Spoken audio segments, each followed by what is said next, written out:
List building, putting your opt-in list building into overdrive. Tonight we're going to be talking just what the slide says. We're going to be talking about list building.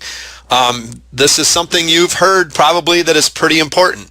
You've also maybe tried it and you're not quite understanding how to get that list going. After tonight, I really hope that we can get that off the ground for you and get you thinking some different things and showing you some different ways to start getting going on your list building, because it is very, very important. If you want a long-term business where you are really in it to make some money, you need to have a list. And not only a list, but you need to have a good quality list, a highly targeted quality list in the niche that you're in, that has people on it that know you, like you, and trust you, and are buying and paying customers. And that's what we're going to be talking about tonight.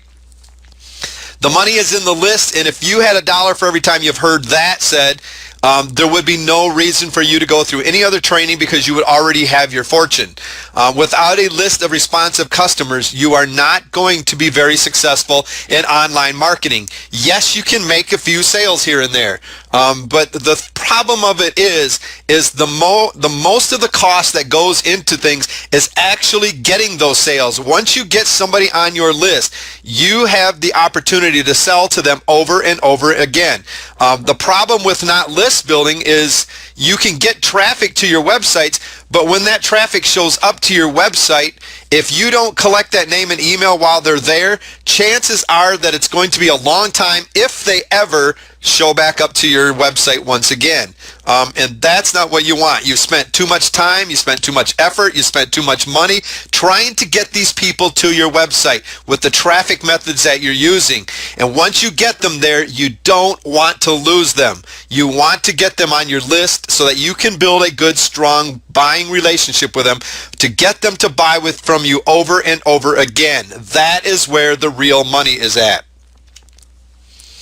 Do I need a list? After that little speech that I just gave you, the simple answer is yes. You need a list. A list will build loyalty and repeat business, and that's what you're looking for. It's no different than an offline store. When you go into an offline store, that the manager, the person that owns the business, whoever it is that greets you there, they're there to serve you and to build loyalty so that you are going to come back, so that you're not just going to be a one-time show. You're going to show up time and time again for that repeat business. If you walk into a grocery store, and you don't have a pleasant experience, are you going back to that grocery store?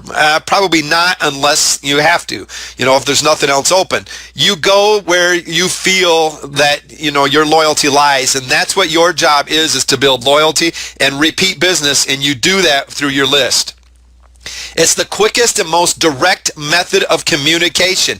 You basically, all you have to do is type up one email because they're going to be in your autoresponder. That's where you're going to house your list. One email, all you have to do is type that up and you broadcast it to a part of your list, to all of your list, whatever your choice is at that time, and you send out that email. You just click a button, and it's gone. It's out to your entire list. Now that's pretty quick. Otherwise, you would have to go about that, about your list, calling each one of those. If you have a list of 10,000 people and you start calling those people one by one, that's going to take a long time. When you have them on a list, you just basically send out that email and it's ready to go. You're communicating, and that's one of the most effective and direct methods of communication there is. Immediate, repeatable, and measurable results.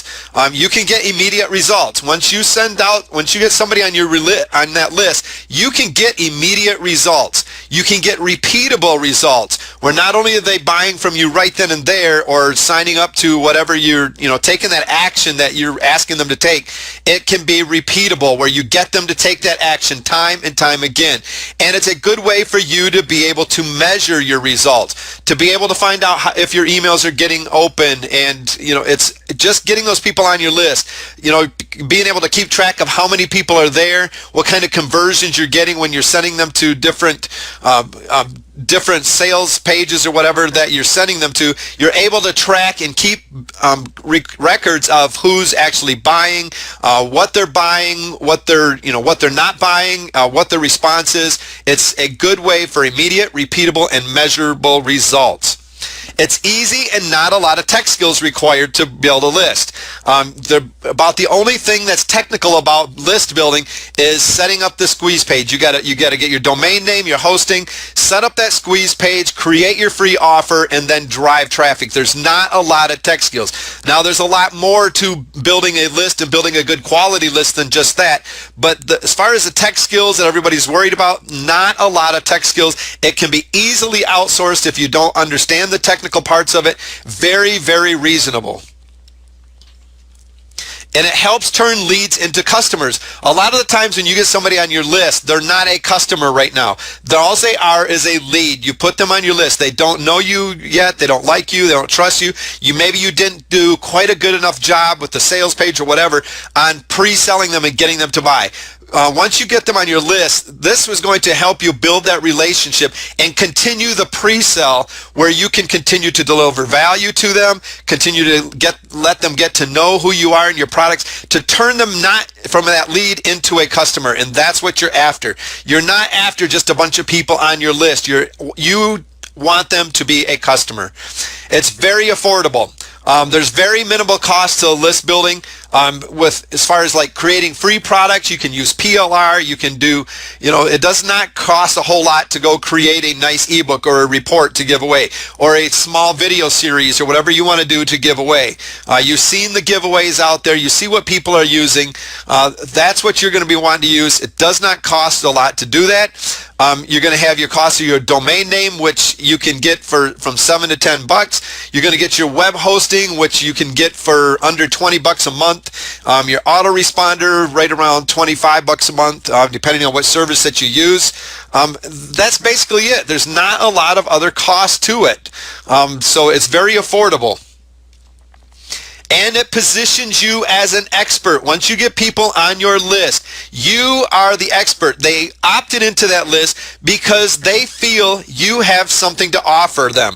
They see you as the expert now. And this is also giving you that opportunity to really position yourself as the expert as you build that relationship with your customers and your leads as they come onto your list. This is one of the best ways to position you as an expert. You now are in control. Once that person opts in, they've said, yes, I want to be here. You're now in control. You are the one that are sending them the emails now. You're not waiting for somebody to show up to your website anymore. You now have them where you want them, for you to position yourself as the expert in their eye and get them to start buying them through those relations. All right, elements of list building. Very simple elements to list building. First of all, you have to identify your market. You need to decide what market you're after. Not only the market, but you need to identify the problem that market is having. That's something that's going to be very critical in these elements that we're going to be talking about, is identifying the problems. And as throughout this training, we've been telling you and sharing you of ways where you can go out and identify your market and identify the problems that they're having. The research that you put into it at this time is very critical. Most of this has already been done. You just have to go research the research that's already been done. But start to find out what the problems are. One of the best things about list building is once you do have a list, it's going to make this part of it a whole lot easier, because you can contact the people that you have on your list now to find out what kind of problems that they're having. There's many different methods that you can use to get a hold of them. You can, through your email, you can have your support desk, you can do webinars, teleseminars, whatever it is, once you have these on your list, to be able to get in front of them and open up that two-way communication to start identifying their problems and stuff, because it's very critical that if there's no problem, then you're not going to be able to have anything to solve. You're going to get domain and hosting. Very reasonable. I would just go to some place like GoDaddy and to get my domain name, I would go to somebody like Bluehost or HostGator for my hosting. And I really don't like to, a lot of times you can just go to someplace like GoDaddy, get your domain and hosting. I don't like to do that. I don't like to put all my eggs in one basket. If something would happen with that domain that you've got, maybe you got caught for spam or something like that, you still have your hosting. I like to keep them separate. I use GoDaddy and HostGator and Bluehost. I like to keep the two separate. That's optional. That's up to you. You can get it through places like GoDaddy. You can get your hosting and your domain through the same companies. Set up a simple website. What we're talking about here is a squeeze page. You can go with something like a blog, a WordPress blog, if that's what you wish. Once you have your hosting, you got your cPanel, you can set up a WordPress blog. I recommend setting up a hosted WordPress, not the free ones, just because you are limited in what you can do. You're in this to build a business. You're in this to make money. You're in this to be able to have the control over your own websites. Set up one through your hosting account. Do not just go out and get a free WordPress.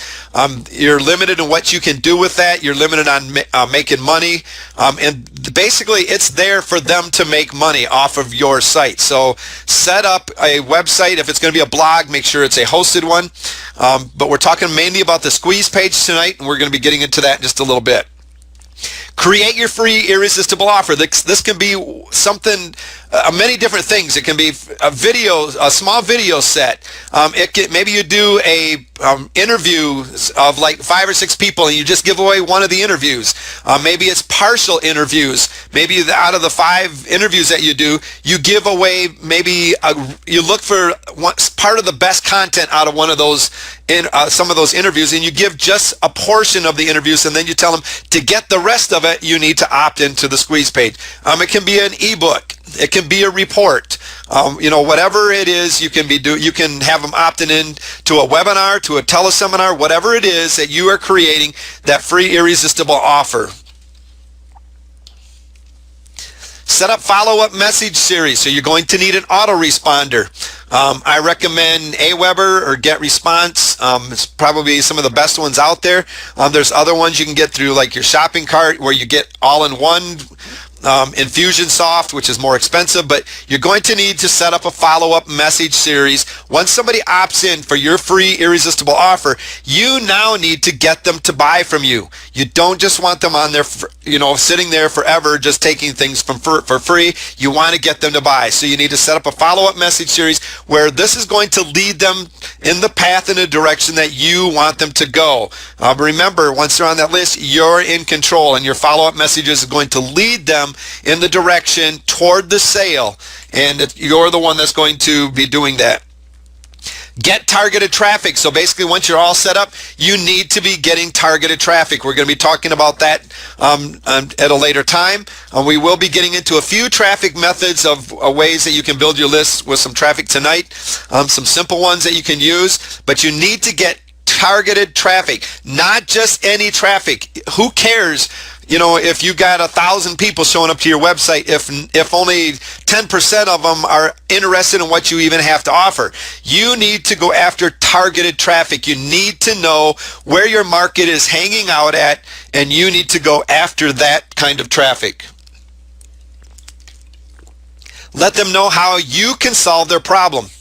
So now what you have to do is you need to let them know how you can solve their problem. A lot of this is going to be through your squeeze page at first. Once that traffic shows up to that simple website, you're going to show them on there how you can solve their problem, that you have got the solution to the problem that they're having, and the solution that they're searching for is right at their hand, they're at that door right now. Ask for the appropriate action. Never have somebody show up to your website. And I have been to a lot of websites where I've seen this time and time and time again. I'll show up to the website. I'm enjoying myself on the website, a lot of great content. And as I look over this website, I'm looking at it and I'm going, wow, this person is really missing out here. They've got excellent content and they have nothing for me to do except for read. Now, if that's all you want to do, if you're building relationships with your list and you're sending them content to read, great. I don't understand why you wouldn't put some other kind of action in whatever they're reading. But if you have a website and somebody shows up to that, you need to have some kind of action for them to take. Otherwise, the only action that there is for them to take is to click away. And it's hard enough to get somebody to your website. It's hard enough to keep somebody interested and on your website to take that action. So why would you want to lose them once they show up? Make sure you have something set for them so that they have to take an action. You have a desired action for them to take. Make it very clear, make it very visible, and get them to take the action. Because if not, you have just totally missed out. You've just totally lost that person. And build relationships. Once they're on your list, you're going to build relationships, and we're going to be covering that in just a little bit. All right, is the size of your list important? Yes and no. The answer really depends on how well you manage the size of the list that you have. So what should you be looking for as far as the size of your list and a little bit about your list and stuff? There's basically two different things that you need to really be worried about when it's list building, and that's basically the quality of your list. And I believe this is number one. A lot of people will really focus on the size of the list. That comes into play, but what you really need to be focusing on is the quality, where you have a very specific and targeted list of opt-ins with well-built relationships between the list owner and the opt-in. And let me repeat that one more time. A very specific and targeted list of opt-ins with well-built relationships between the list owner and the opt-in. Very specific, not just a bunch of people on your list. You want those people on your list that showed up because they were interested in what you have. And the reason that you got them there is because you went out and you researched, you knew who your market was, you knew where they were hanging out, and those are the people that you targeted. You gave them what they wanted. They're there now. You now have a good quality list, and you're going to build that quality as you build the relationship between you and that opt-in now, and that's what you're looking for, a good quality list. A lot of people have made a lot of money with a very small list. There's a lot of people will tell you, it's like, man, I made a $10,000 on this affiliate launch and stuff they did, and well, come to find out they have, they've got like a list of 100,000, and you look at that and go, well, that's not a lot of money with a list size of 100,000. And then you get somebody else that comes along and says, I made $10,000 on that same launch. Well, man, you must have a pretty good sized list too. Well, not really. I only had 1,200 to 1,800 people on my list, and you're like, no way. And the thing of it is that person didn't focus on the size of the list from the beginning. They very much focus on the quality of that list. They build a strong, solid relationship, and when they went to their list and said, you need this, that list responded so much better than that person that focused on building the size of the list instead of the quality. The quantity is also important. But what you really want to be focused on here when you're thinking quantity is the number of qualified, targeted opt-ins with well-built relationship between list owner and opt-in. So we're right back with that well-built relationship going on. So what you need is not just a pile of people. You need that number of qualified targets. So it's quality first, and then focus on the quantity. For me, I'm looking for both of them. I'm looking for a large list with good quality people on it, not just a large list. Really start thinking about focusing on the quality first. So how do I turn my leads into buyers? There's three most important things that you can be focused on. And the first one is that relationship. You need to build a strong, solid relationship with your leads to turn them into buyers. And remember, that's what we're doing. We're not just looking for a bunch of free people, on there sucking you dry of everything that you put out there for free. Your job is to turn them into buyers. And if they're going to sit there forever and just take from you, who cares if they leave? Because you're not, you haven't, for some reason, that you just have not connected with them. The only kind of relationship that they're seeking is something for free, and that's not what you're looking for. You want somebody that is ready to buy from you. Over deliver.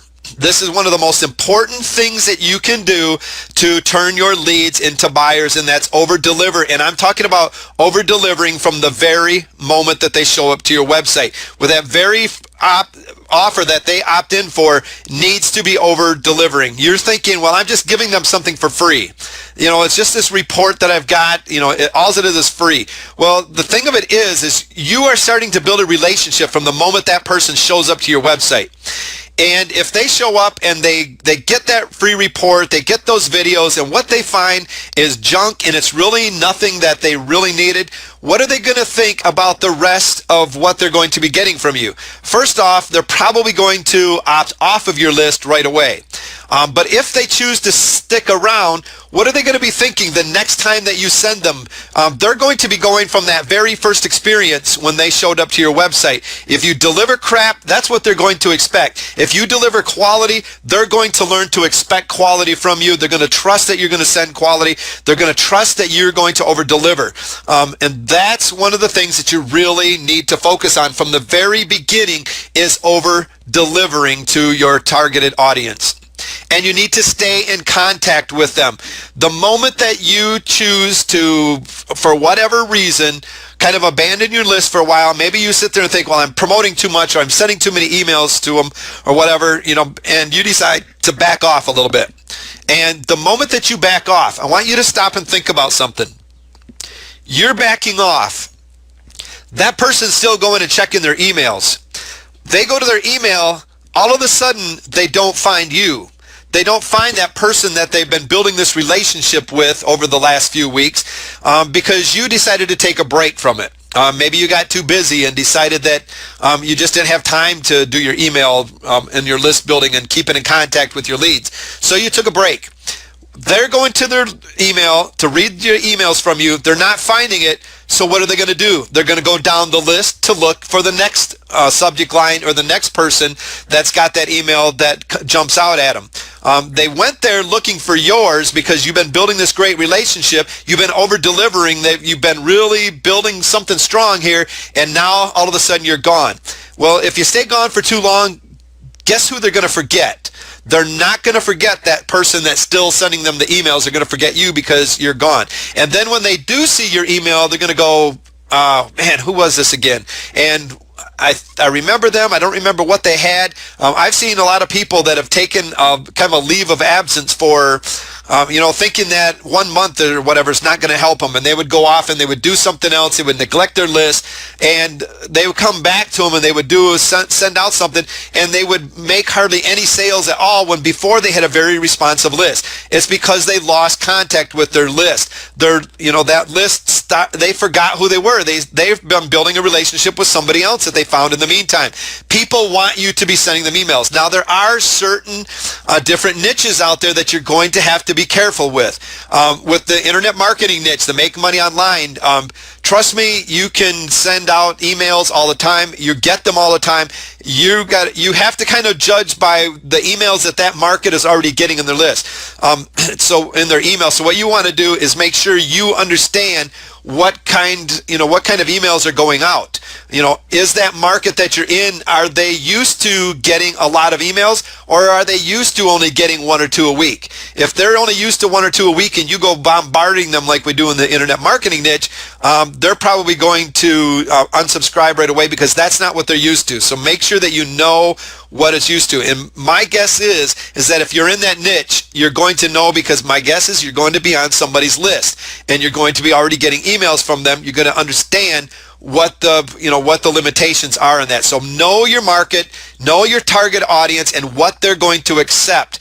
And whatever that rule is, stick to it and stay in contact the best that you can, because the moment that you don't, they're going to forget you. All right, you want your list to know you, like you, and trust you. Here's my absolute number one secret.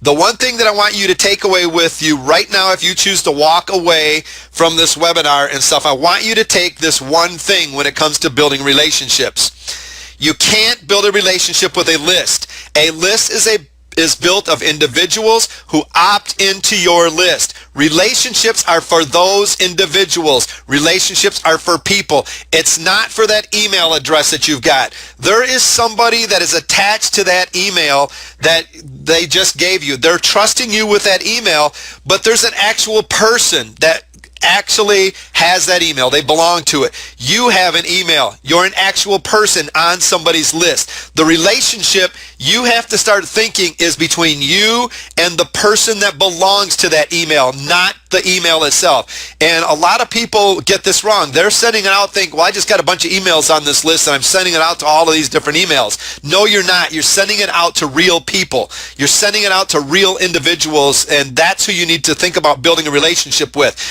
When you go out and if you go out and you find a relationship, let's say you're a guy and you go out and find this woman, are you going out to build a relationship with her name?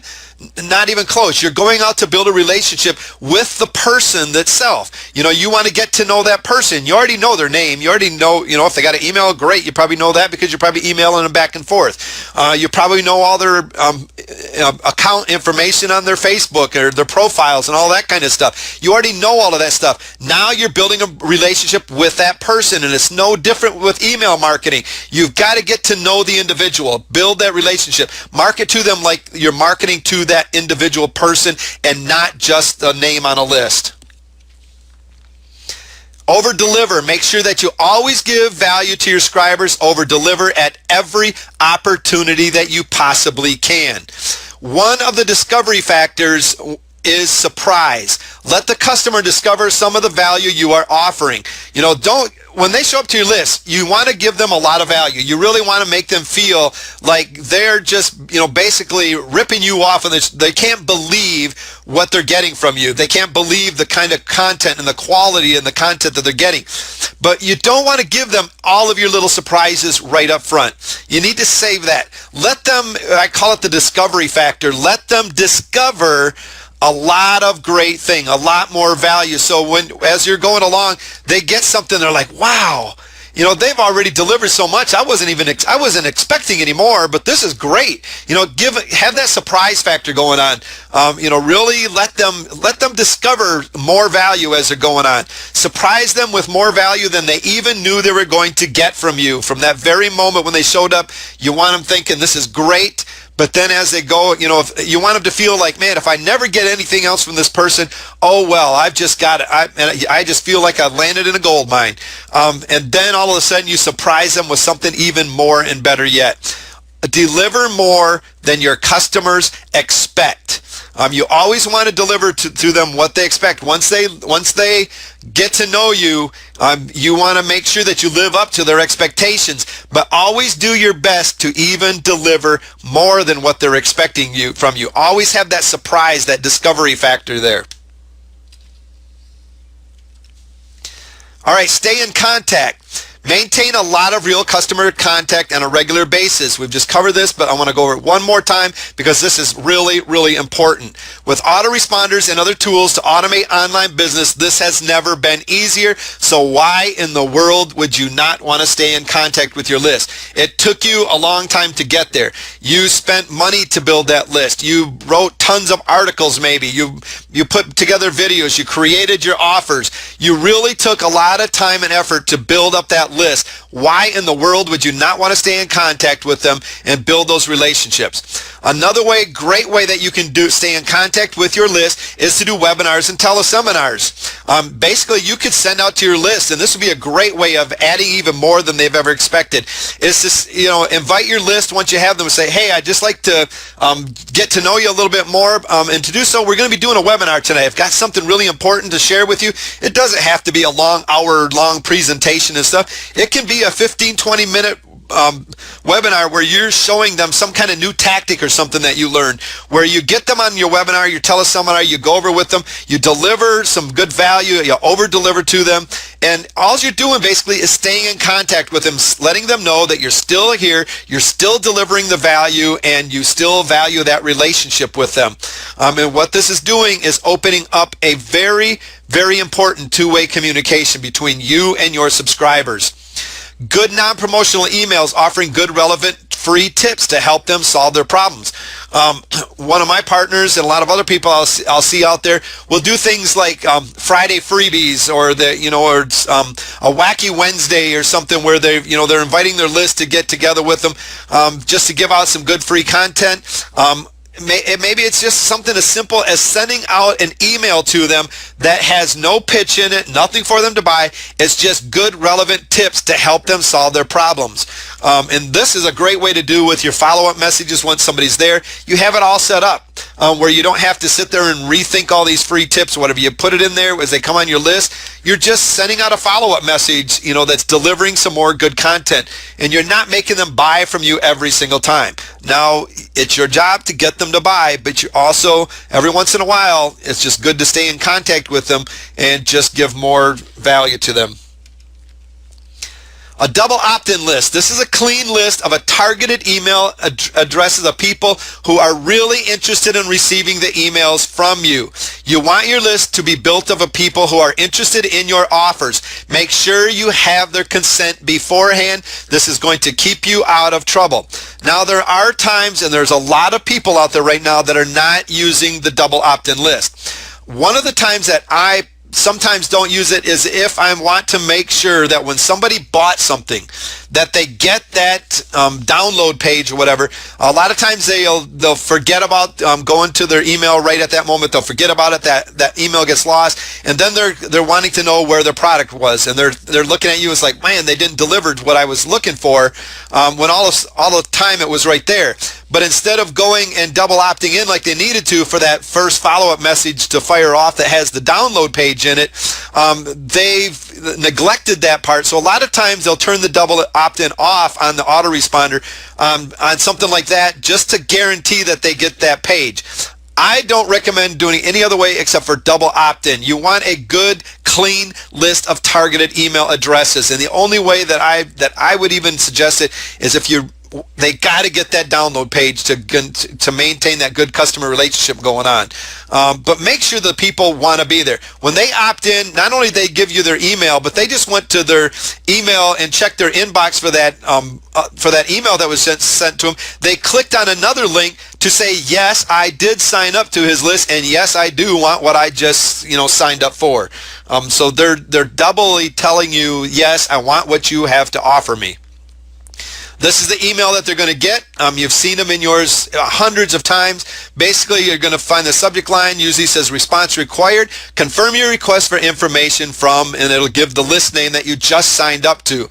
And then it'll go through it and tell you exactly what to do. It says, please click the link. You click that. Now they're double opted in, and it fires off that very first follow-up message. Once they click on that link, that message that you've got set to go out is going out immediately to them. It'll have their download page, whatever it is that you want that person to have from that in that very first follow-up message. All right, let's talk about some different ways to build a list. The number one way to build a list is to create a product. We've talked about this several times, and the reason that this is so important to create a product is because you can get JV partners to drive traffic. Now, this is a good traffic method. This is probably one of the best traffic methods that is out there. It's probably one of the fastest ways to build your list is to create a product and have JV partners drive traffic to your product by recommending your product to their list of subscribers. This is going to be the fastest way for you to build your list. Now, here's a tip. Make sure you have a free offer to use to capture names and emails of those not interested in purchasing your product. These are leads for future sales. Everybody that JV partner sends to your website, all of that traffic, every single one of them is not going to buy from you when they go to that sales page. You're probably going to have, if you're really lucky, doing well, you've got maybe a good sales video up and stuff. Sometimes you can do good 20, 30, 40% conversions and stuff, which is really good. But a lot of times you're sitting down there at a 1 to maybe 5% conversion. So 1 out of every 100 people that show up is going to actually buy from you. That doesn't sound like a lot of people, but I'm telling you, JV partners send a lot of traffic to you if you get the right JV partners. They're going to send a lot of traffic, so you're going to make a lot of sales. But you don't want to waste all of that other traffic that doesn't buy with you. So once they click off of there, maybe you want to have like a exit pop that says, hey, wait a minute, you've seen them 100 times where you've clicked off, you weren't interested, and you said, wait a minute, can I interest you in something else? Maybe a downsell to what they had. Or you say, hey, how about this free offer? Just a taste of what I've got. I'd really like you to start building a relationship with you. So have something set up to capture those leads that say, no, I don't want your offer right now. Be able to make sure that you take advantage every single time somebody shows up to your website, you want to have a way to capture their name and email. All right. This is basically how it works. You find someone with a strong list, and when we're saying strong, we're not just talking about large lists. We're talking about a quality list, and better yet is a large quality list. But basically, for their list, you're going to give them profit, and you're going to have to give them something. Your JV partners, you need to give them a benefit for them to send you traffic. This is a list that they've worked a long time to develop. And now they're sharing that list with you, so you're going to have to give them a benefit.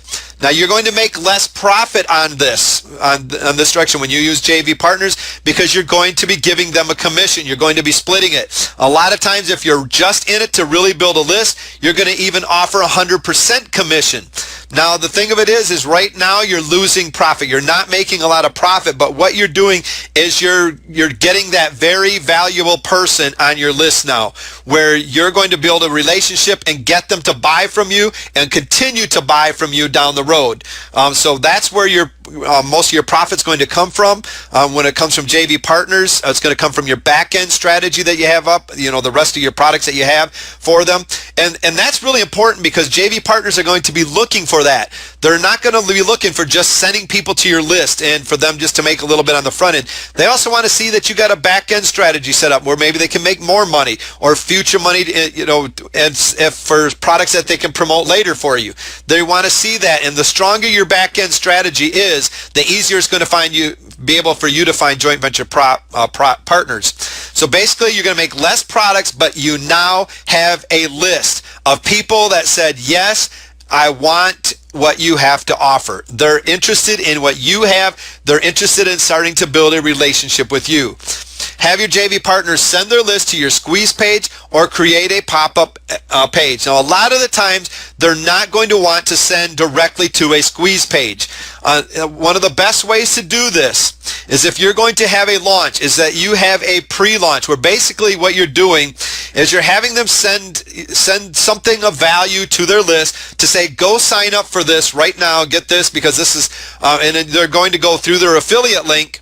That squeeze page eventually is going to turn to your sales page, so that once they send them to your squeeze page, they're going to be cookied for when you send them. What this is usually for an early sign up. Basically, you're getting them to like, hey, we're going to be launching next week. I got a free gift for you right now. Sign up for this and get yourself on this pre-notification list for you to be one of the first people to find out about this offer. They're more willing to do that because now they're cookied to them. They're showing interest, and you've got a week now to send up some follow-up messages to those people that are on your list now to pre-sell them on this. So a lot of times you're going to have a higher conversion of those people. So they're going to be more apt to send them to a squeeze page for that. Just sending them to a squeeze page for something for free where there's really not a lot of benefit, most joint venture partners are not going to want to do that. They're going to tell you no, because there's got to be something in it for them. They're sharing their list with them. They're sharing their moneymaker basically with you. All right, list building with an affiliate program. This is, a lot of people are, well, isn't that the same thing as a JV? JV partners are people that you contacted, you know who they are.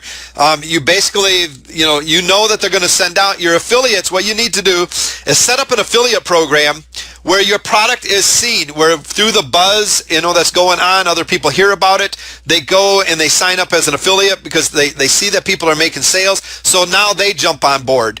And a good thing about list building with affiliate programs is it takes on a new life all of its own. A lot of the times, this is going to be where a lot of the traffic is coming.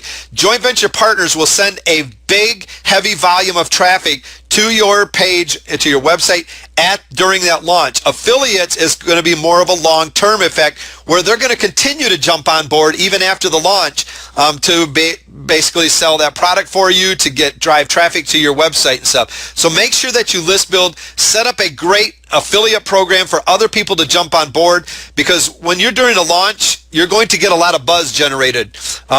You're going to get a lot of traffic coming to that. Google's going to see that. Your name's going to get out there, and other people are going to come to find out what's going on, and they're going to want to jump on board at that time. Have a good, strong affiliate program ready to go. This method takes a little longer to build momentum, but when you do it, it's like placing your list building on autopilot where people will just continue to find it. You can set your products up on ClickBank where they already have an affiliate program for you to set up. Or you can do something like One Shopping Cart where you go create your own affiliate pages. You go set up your own program. Both of these are pretty easy to set up your affiliate programs for beginners. It's what I would recommend you do, but make sure that you have an affiliate program set up when you're building your list, because your affiliates will continue to send you traffic even after your launch. Webinars and teleseminars. Using teleseminars or webinars in your strategic marketing plan is a quick and easy way to build a list. Now, a lot of people think that they have to have a list to be able to do webinars and teleseminars.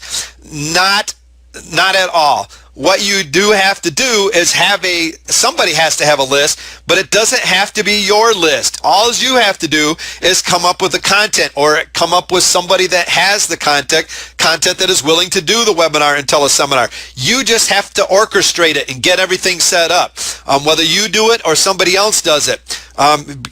Using teleseminars and webinars to build your list is a great way, and all you have to do is get this set up and you have people drive traffic to the webinars and teleseminars. And there's some other methods that you can do, but one of the greatest methods is to find a JV partner that basically has good content.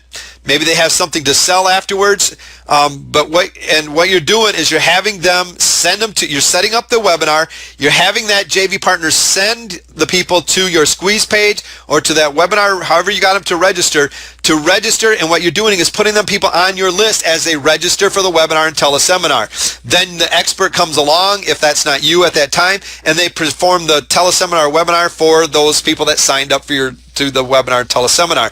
Great way to list build, and it's very easy, and it's a great way to get quality people. So how do you promote your webinars or your teleseminars? You can do blog posts. If you set up a blog, I recommend setting up a blog from the very beginning.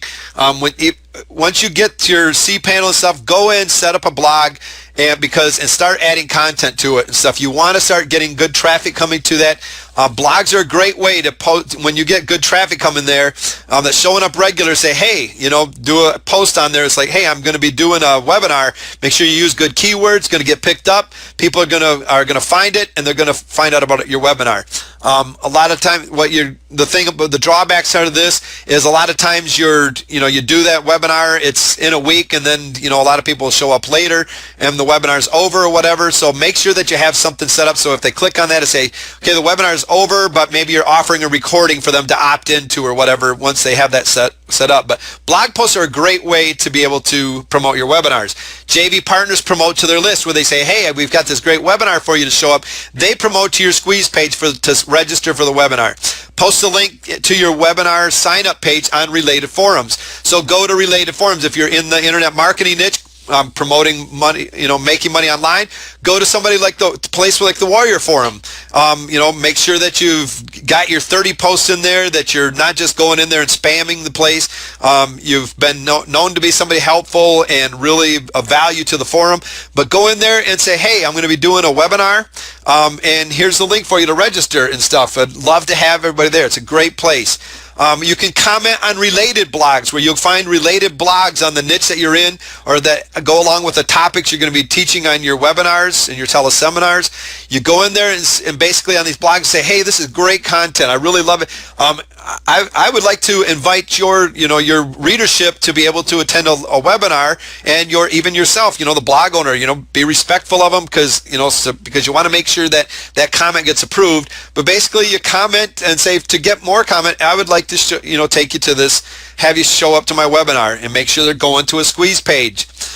There is a script that you can have a programmer to create for you, very simple, that will you can have basically when they sign up to your squeeze page, it will automatically sign them up to your webinar service as well, because like GoToWebinar, they have to be signed up to the webinar itself to be able to get that unique link that it's going to send out to them to be able to attend the webinar. So they have to be signed up to that. Now you can take those and export that list from your GoToWebinar or whatever service you do, and export it into someplace like Aweber. But the thing of it is that you're going to lose a few people because they have to double opt in. Basically, they're going to have to say, yes, indeed, it's okay for me to be on this list. And you're going to get a lot of people that aren't going to, that did attend the webinar. So it's best to have a real simple script. Just get a hold of a programmer. Go to scriptlance.com. Sometimes you can find people in the Warrior Forum. You can go to Odesk, whatever, find some place for somebody. They'll create a very simple script. Doesn't take long. Doesn't cost very much to have it, where it will basically sign people up to your list and to the webinar service all at the same time. You can do paid advertising. You can promote your events using pay-per-click if you wish. I don't recommend that unless you really know what you're doing. If you really know how to use your keywords, go for it. If you know how to use pay-per-click, otherwise I would stay away from it and use the free methods myself. Social networking sites such as Twitter and Facebook, you can do Squidoo lenses, where you're basically saying, hey, we're going to be doing a webinar, a teleseminar, here's the link. Make sure that you really think about those benefits of it when you don't just say, hey, we're going to do a webinar, teleseminar on list building.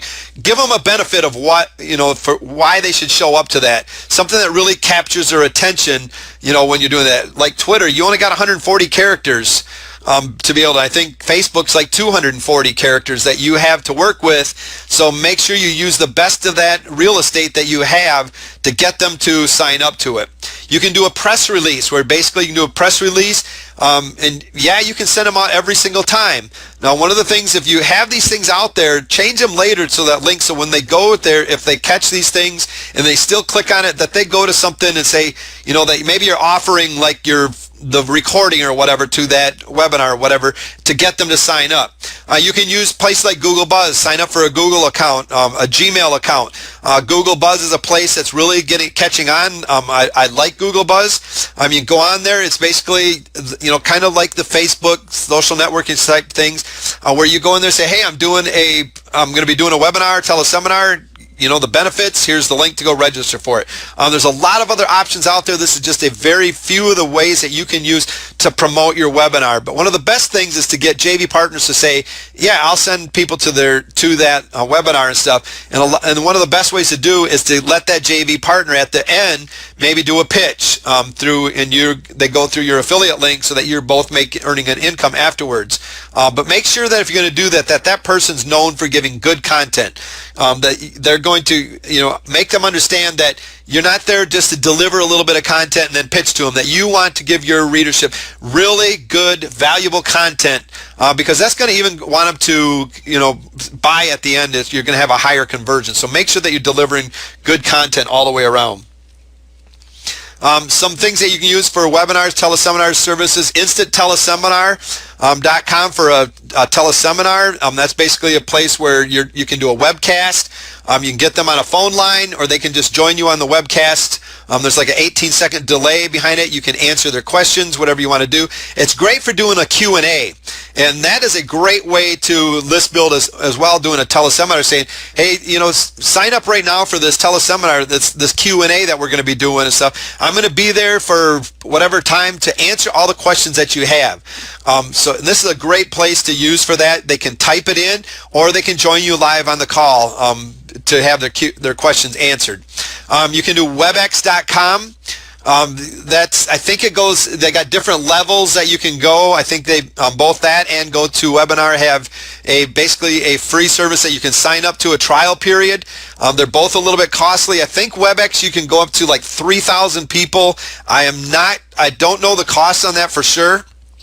GoToWebinar used to be $99 a month. They just went up significantly. I want to say it's like, $499 right now for GoToWebinar, the service that we're using for this. But it is well worth it once you have a list, to be able to use this. So make sure that you're ready to go. You're ready to monetize this stuff before you get these things. Those are just a couple. You can go out and look for free teleseminars or webinar lines. The thing that you have to understand about those, the free ones, is that they're usually very, very limited on the number of people. Sometimes it's 10 people, sometimes it's 100 people. So if you got a good JV partner capable of really sending a lot of people to that, you're going to be very limited if you find a free line that only allows 10 people to get on there. You might build a little bit of a list, but how many people are going to be upset when they can't attend that webinar and stuff? So really be thinking about them when you're signing up for these free services and stuff. Basically, you get what you pay for. List building with teleseminar interviews. This is a really good way where you basically set up JV partners to do interviews, and then you build a list through it, sending people to the interviews. Line up experts with products to sell. Make sure that the experts, whenever you're doing an interview, make sure, and I don't care what it's for, make sure that the interview that you're going to be doing, that the expert has a product that you can sell, even if it's not at that very moment. Make sure you have something, they have something that you're going to be able to sell either during the interview or afterwards, down the line through a follow-up messages, whatever it is. Make sure they have a product to sell. Get an affiliate link and schedule your calls with your experts. Get your domain and hosting and a teleconference line and test it. Always make sure that you test everything to make sure it's working. Don't just show up to your webinar service, your teleconference line for the very first time and hope that everything goes smoothly.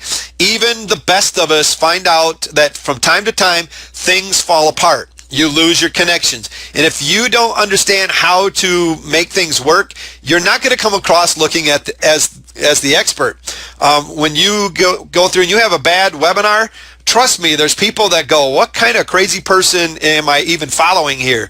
And it's going to happen. But when you start out like this, make sure that you at least know, because you're going to get people on every one of these that are going to say, hey, I'm not able to get on. Can you help me here? And you need to be able to direct them at least to the help that they're looking for, and have some kind of a knowledge of what's going on so that you come across as the expert at all time. Set up an autoresponder for list building and follow-up emails. So basically, you're going to need to get your autoresponder if you don't have it already. Set up, get ready for your list building, because this is where your list is going to be housed at. And set up follow-up emails. Your follow-up emails are going to continue to deliver value.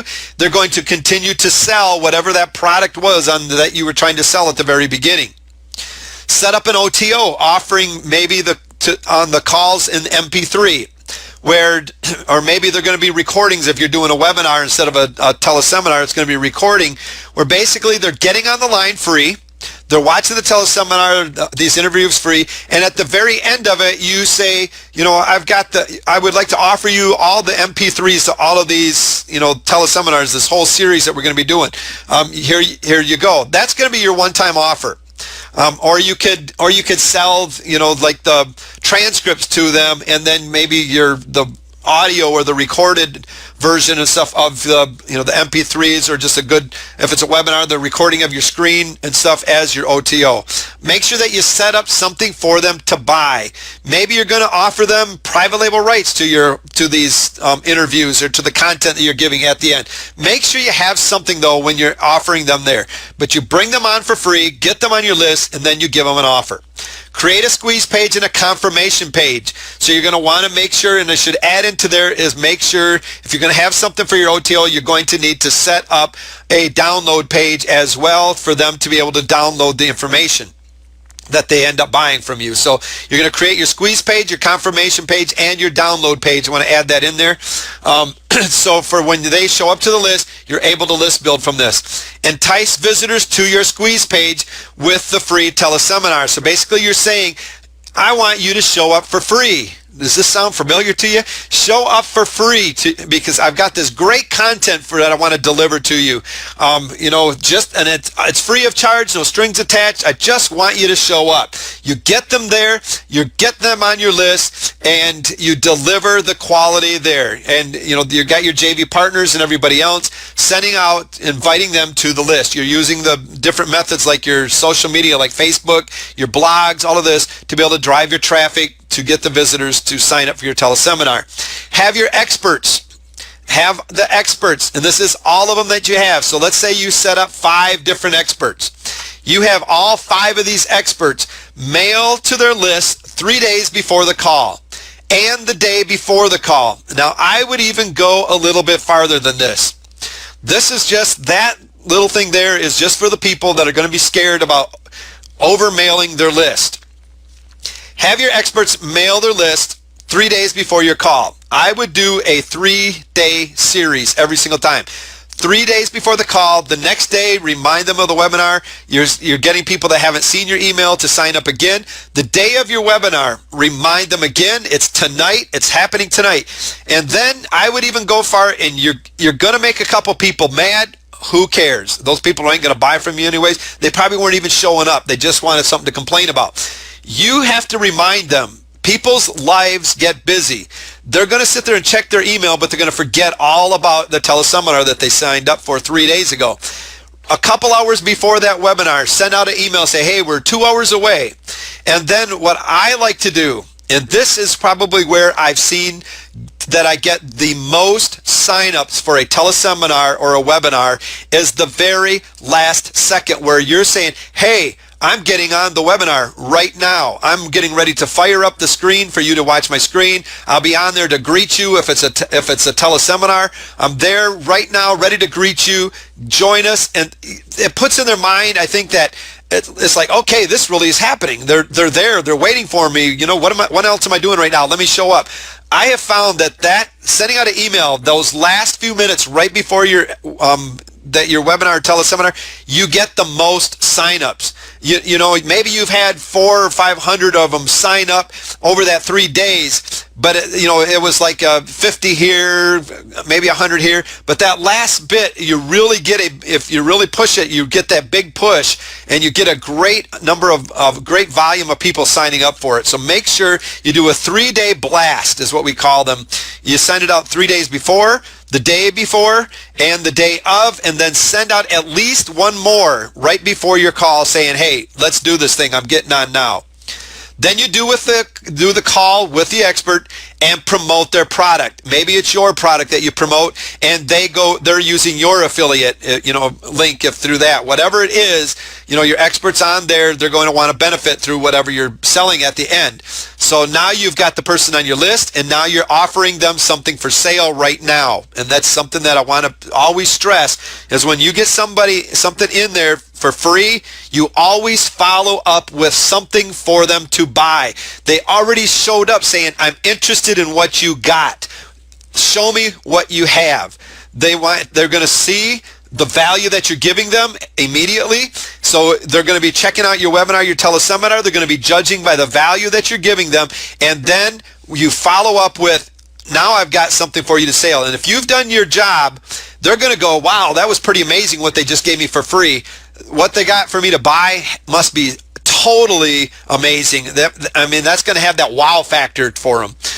So then you're going to send out follow-up emails with maybe recordings to them, or you're going to send out follow-up emails trying to get them to the recording. Maybe you send out, partial recordings to people that weren't able to show up. A lot of the times you'll get a lot of people signing up, and maybe if you're very lucky, 20% of them will actually show up to the call. So you can have 1,000 people show up, and sometimes you get 200 of those people to actually to commit to showing up to that call and sticking with you through the whole end. So you've got those people on a list now. You can do follow-up messages. Maybe you want to give them a taste of what the webinar was like. Maybe if you haven't sold them the recordings, you're going to send them out the recordings, and you have something else for sale afterwards. Maybe to sell whatever kind of product that the expert had to sell at the end, you can continue to sell that. Offer them that, or if you had a product. So maybe you send out the free recordings to it. All right, let's talk about your squeeze page, because this is probably one of the very most important things about your list building.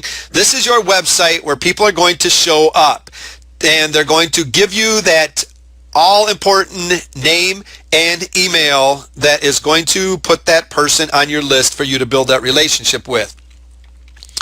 Your free offer squeeze page process, you're going to have a source of traffic to start out. Send them to the home page, which is going to be your blog or your squeeze page, whatever it is. Wherever you have a place for you to capture name and email, that's what we're talking about, the home page. In this particular example, it's going to be your squeeze page. You're going to give them an irresistible free taste. So basically say, here it is, this is what I got to offer, here's the benefits. They're going to sign up for it, they're going to get a free taste basically of what you have. Make it irresistible so that they don't leave, that you get the email and the name and email. Then you start building a relationship with them to get them to buy from you. And after that, you just continue to have a loyal fan. You continue to build that fan base up and to build that loyalty with your customers. That's basically the whole squeeze page process. They're coming on for something for free. You give them a free taste, make sure it's irresistible so that they just got to have it. Build the relationship, get them to buy, because you want to move them from free to buying, because that's where the real power it is, and that's where the money starts coming in, and then to become a loyal fan.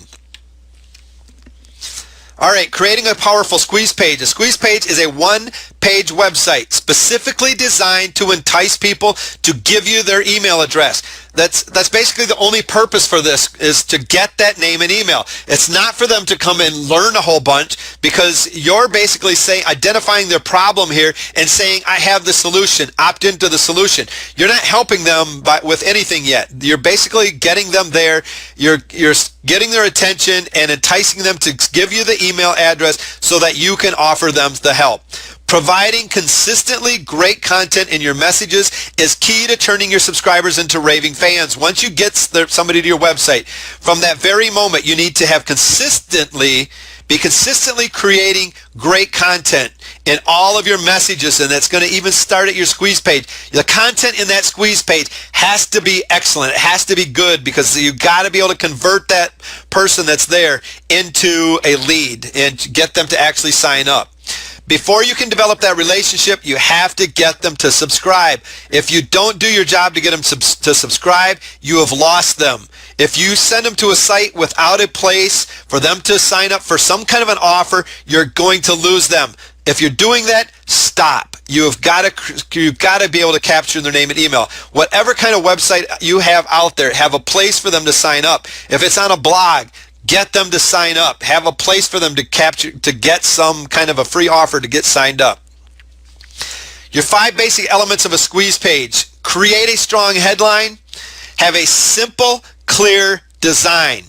As far as we're talking about the text, create a simple, mostly white page with a table border, headline, a few bullet points, and an opt-in form with a clear, concise call to action. That's basically your squeeze page.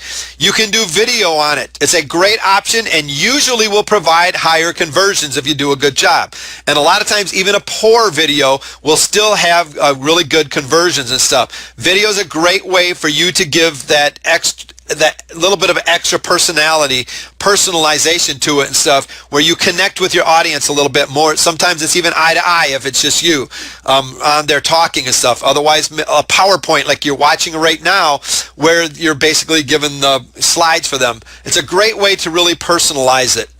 Graphics. If you're going to use graphics, what I'm going to tell you is to keep it simple and test. You've heard me say this time and time before. Just because you can doesn't mean you should. Just because you can create the most awesome graphics and load that thing up doesn't mean that's going to convert better. You might think that a great looking header graphic on that squeeze page is going to just wow people, and they really could care less about your header graphic. A lot of times, if you do a good job, it will help in conversion, but make sure that you're testing it. Test it with the graphics. Test it without the graphics. Test it with simpler graphics, maybe more elaborate. See exactly what works the best. But my advice is to keep it simple. People are showing up to this to get a problem solved, and you're not going to solve it through the graphics that they're looking at. List the most important benefits, not features. You do not want to list out all the features of your product on your squeeze page. Let's think about something like maybe you're selling a Ferrari or something. We'll talk a little bit about benefits and features here in just a second. Basically the difference between your features and benefit is that the features focus on what makes the product. The features are what makes up the product, while the benefits focus on your experience of that product. So basically the experience that you've had with your product and other people's have had with your product, those are the benefits of, that you need to really be focused on. So going back to that Ferrari, basically maybe you got a Ferrari that's got handmade Italian leather seats and expensive coverings. Now, are you going to buy that? If you showed up to buy that car and they said, it's got handmade Italian leather seats and expensive coverings, well, that's great. Is that really a benefit, or is that a feature of that?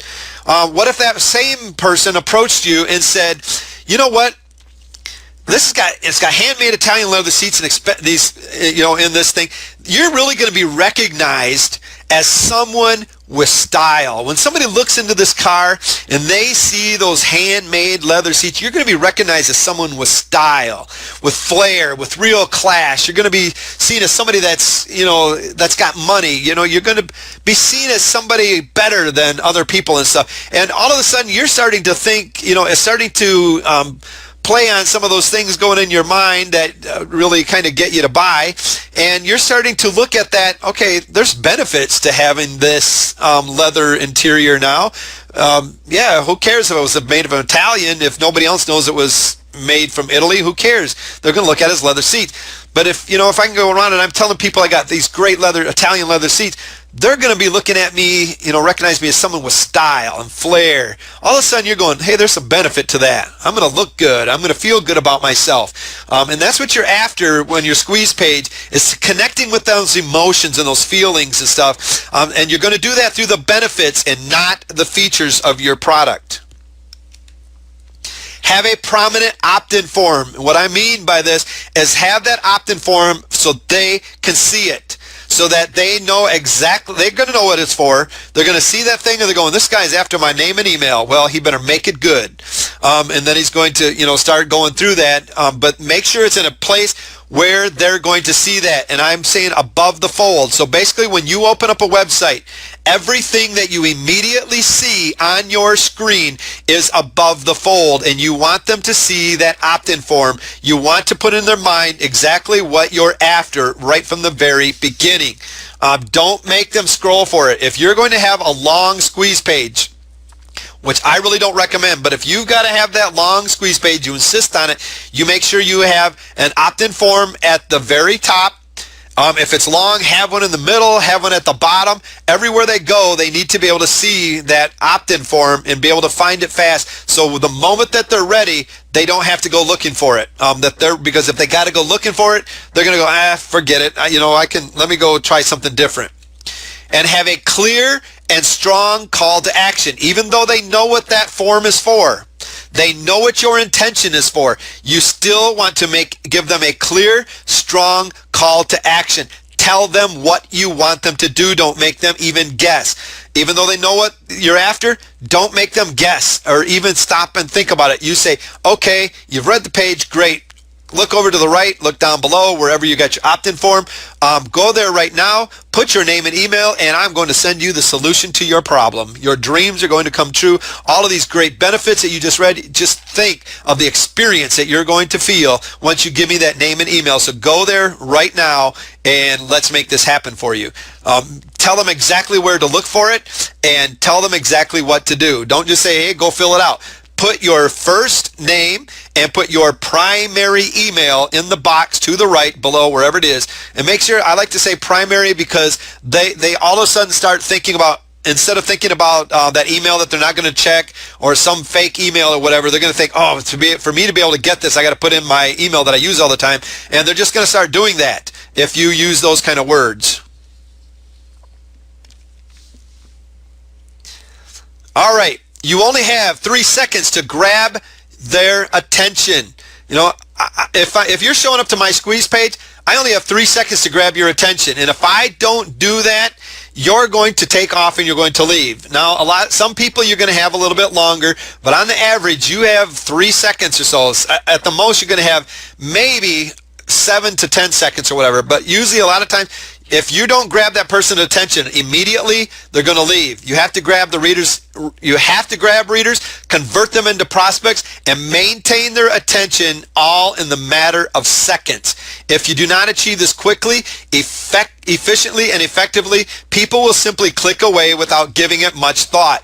And your efforts that you've taken up to that time have been completely wasted if you do not grab their attention and get them to sign up to your squeeze page. You have totally wasted everything that you do if you know that you've done up to that point. You've wasted that autoresponder that you purchased. You wasted all the time that whatever kind of traffic that you've been working on to get them to your squeeze page. All of that you've wasted if you don't do your job of getting their attention from the very moment they show up. The most important thing that you can work on is your headline. A headline has 2 purposes only. A headline is not anything more than to grab their attention and to compel further reading. You're not selling them. It's not your call to action. It's not anything more than grabbing their attention. So when they show up to that website, immediately they start to look. You've got their attention, and it compels them to read on. It compels them to read until they get to that call to action that you've got waiting for them. And that's all your headline is for. It's not these big flashing lights and everything else to, that's going to send their mind into overdrive. It's basically just grabbing their attention. And it's going to be the wording that you use that is going to grab their attention, the colors that you use, things like that. Usually we stick to a nice red headline and stuff. Works the best. It's been used time and time again. It works the best. You can try other colors, and what I'm going to tell you is to test it. We're not going to get into all the colors that you can possibly use. Test it. But my advice is that you start out with just the simple red headline. Develop your headline by using the most important benefit of the offer. At its essence, a compelling headline must promise some kind of benefit for the reader in trade for the valuable time it takes to read more. They're spending some valuable time to take that time and read that rest of that squeeze page. And they're going to also be giving you that very valuable name and email, hopefully, when you give them that call to action. So basically, your compelling headline must promise some kind of benefit. So when you're writing your headline, focus on the main benefit of your product. If you do not know the main benefit of your product, if you don't know the benefits of your product, you better start doing some looking at your products because they probably don't have a lot of benefits that are really you have to offer anyways. You should know the benefits of your product. You should know what the main thing is that product is going to solve. And that's what you need to focus on when you're working on your headlines. It must grab the reader's attention. It has to grab their attention and compel further reading. The true purpose of the headline is not to summarize or advertise the website. You're not there to basically summarize what they're going to get there and then say, go, here's your call to action. It's not to advertise what you got there. It's, basically all it is to grab attention, compel further reading. You're going to use the AIDA formula. You've probably heard this many, many times. The famous AIDA formula. Squeeze pages must follow this formula in order to be successful. Your A is attention. Right away, you need to capture the reader's attention. It has to get their interest. Not only does it have to capture their attention, but it has to also arouse the interest to compel them to read farther. Where they're like, okay, you got my attention. And as they read that headline the rest of the way, they go, and now I'm interested in reading farther into this. So it's got to work on attention and then the interest. Then the desire. You increase the reader's desire to read on and to actually get down to that call to action. You've grabbed their attention. They're interested in what you got. Now you have to desire them to continue on. Now, and then you get them to take action. And the last one is action. Get reader to take the desired action that you're going to remember, that clear, concise action that you've got them ready there waiting for. That's what you're working on. Attention, interest, desire, and action. And that's the formula that your squeeze page has to follow for you to have a successful and a good converting squeeze page. There's some emotional triggers that you can work with. When people show up to your squeeze pages and stuff, you really need to be working with these emotional triggers. You have to start working on the emotion. A good sales page, a good squeeze page is going to hit on these emotional triggers to get them to want to really move forward. One of those is fear. One of the biggest things that you can do is give somebody the fear that they're going to lose out on something. A lot of times you've probably went through this yourself, where you've seen everybody else doing something and you're just not quite sure, but you want to get there because you're afraid that before you get there it's going to be over, that you're going to miss out on whatever's going on. You don't even know what's going on yet, but all you do is something, it must be something big because all these other people are getting it and you're about to lose out. So fear, pain, connect to their pain right away. They're showing up in pain or they're not looking for a solution. Connect to that. Their curiosity is another emotional trigger. Mystery. Convenience is actually an emotional trigger where it's basically giving them a convenience. A fast food restaurant will play on the convenience and stuff. When you're hungry right now, that's a convenience of going in there and getting your food right then and there. You're getting that fast food and stuff, and that's what they're playing on, and that's why they play on the fast food so much, is because it's a convenience for you. Pride, power, and ego. People like to feel good about themselves. Connect to them with that.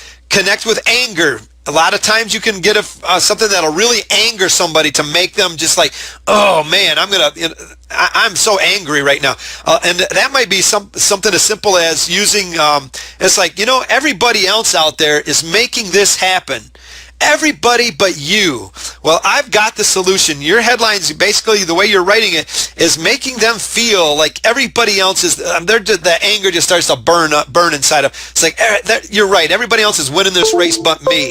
But right now you're telling, and then you're ending this with, but you know what, I've got the solution that's going to help you pull ahead of your competition and stuff. So use the anger. Assurance. That they feel assured that as they read on, something's, that they're going to come get the benefits that you're talking about in there. Immortality, that they're, feeling like they're going to live forever.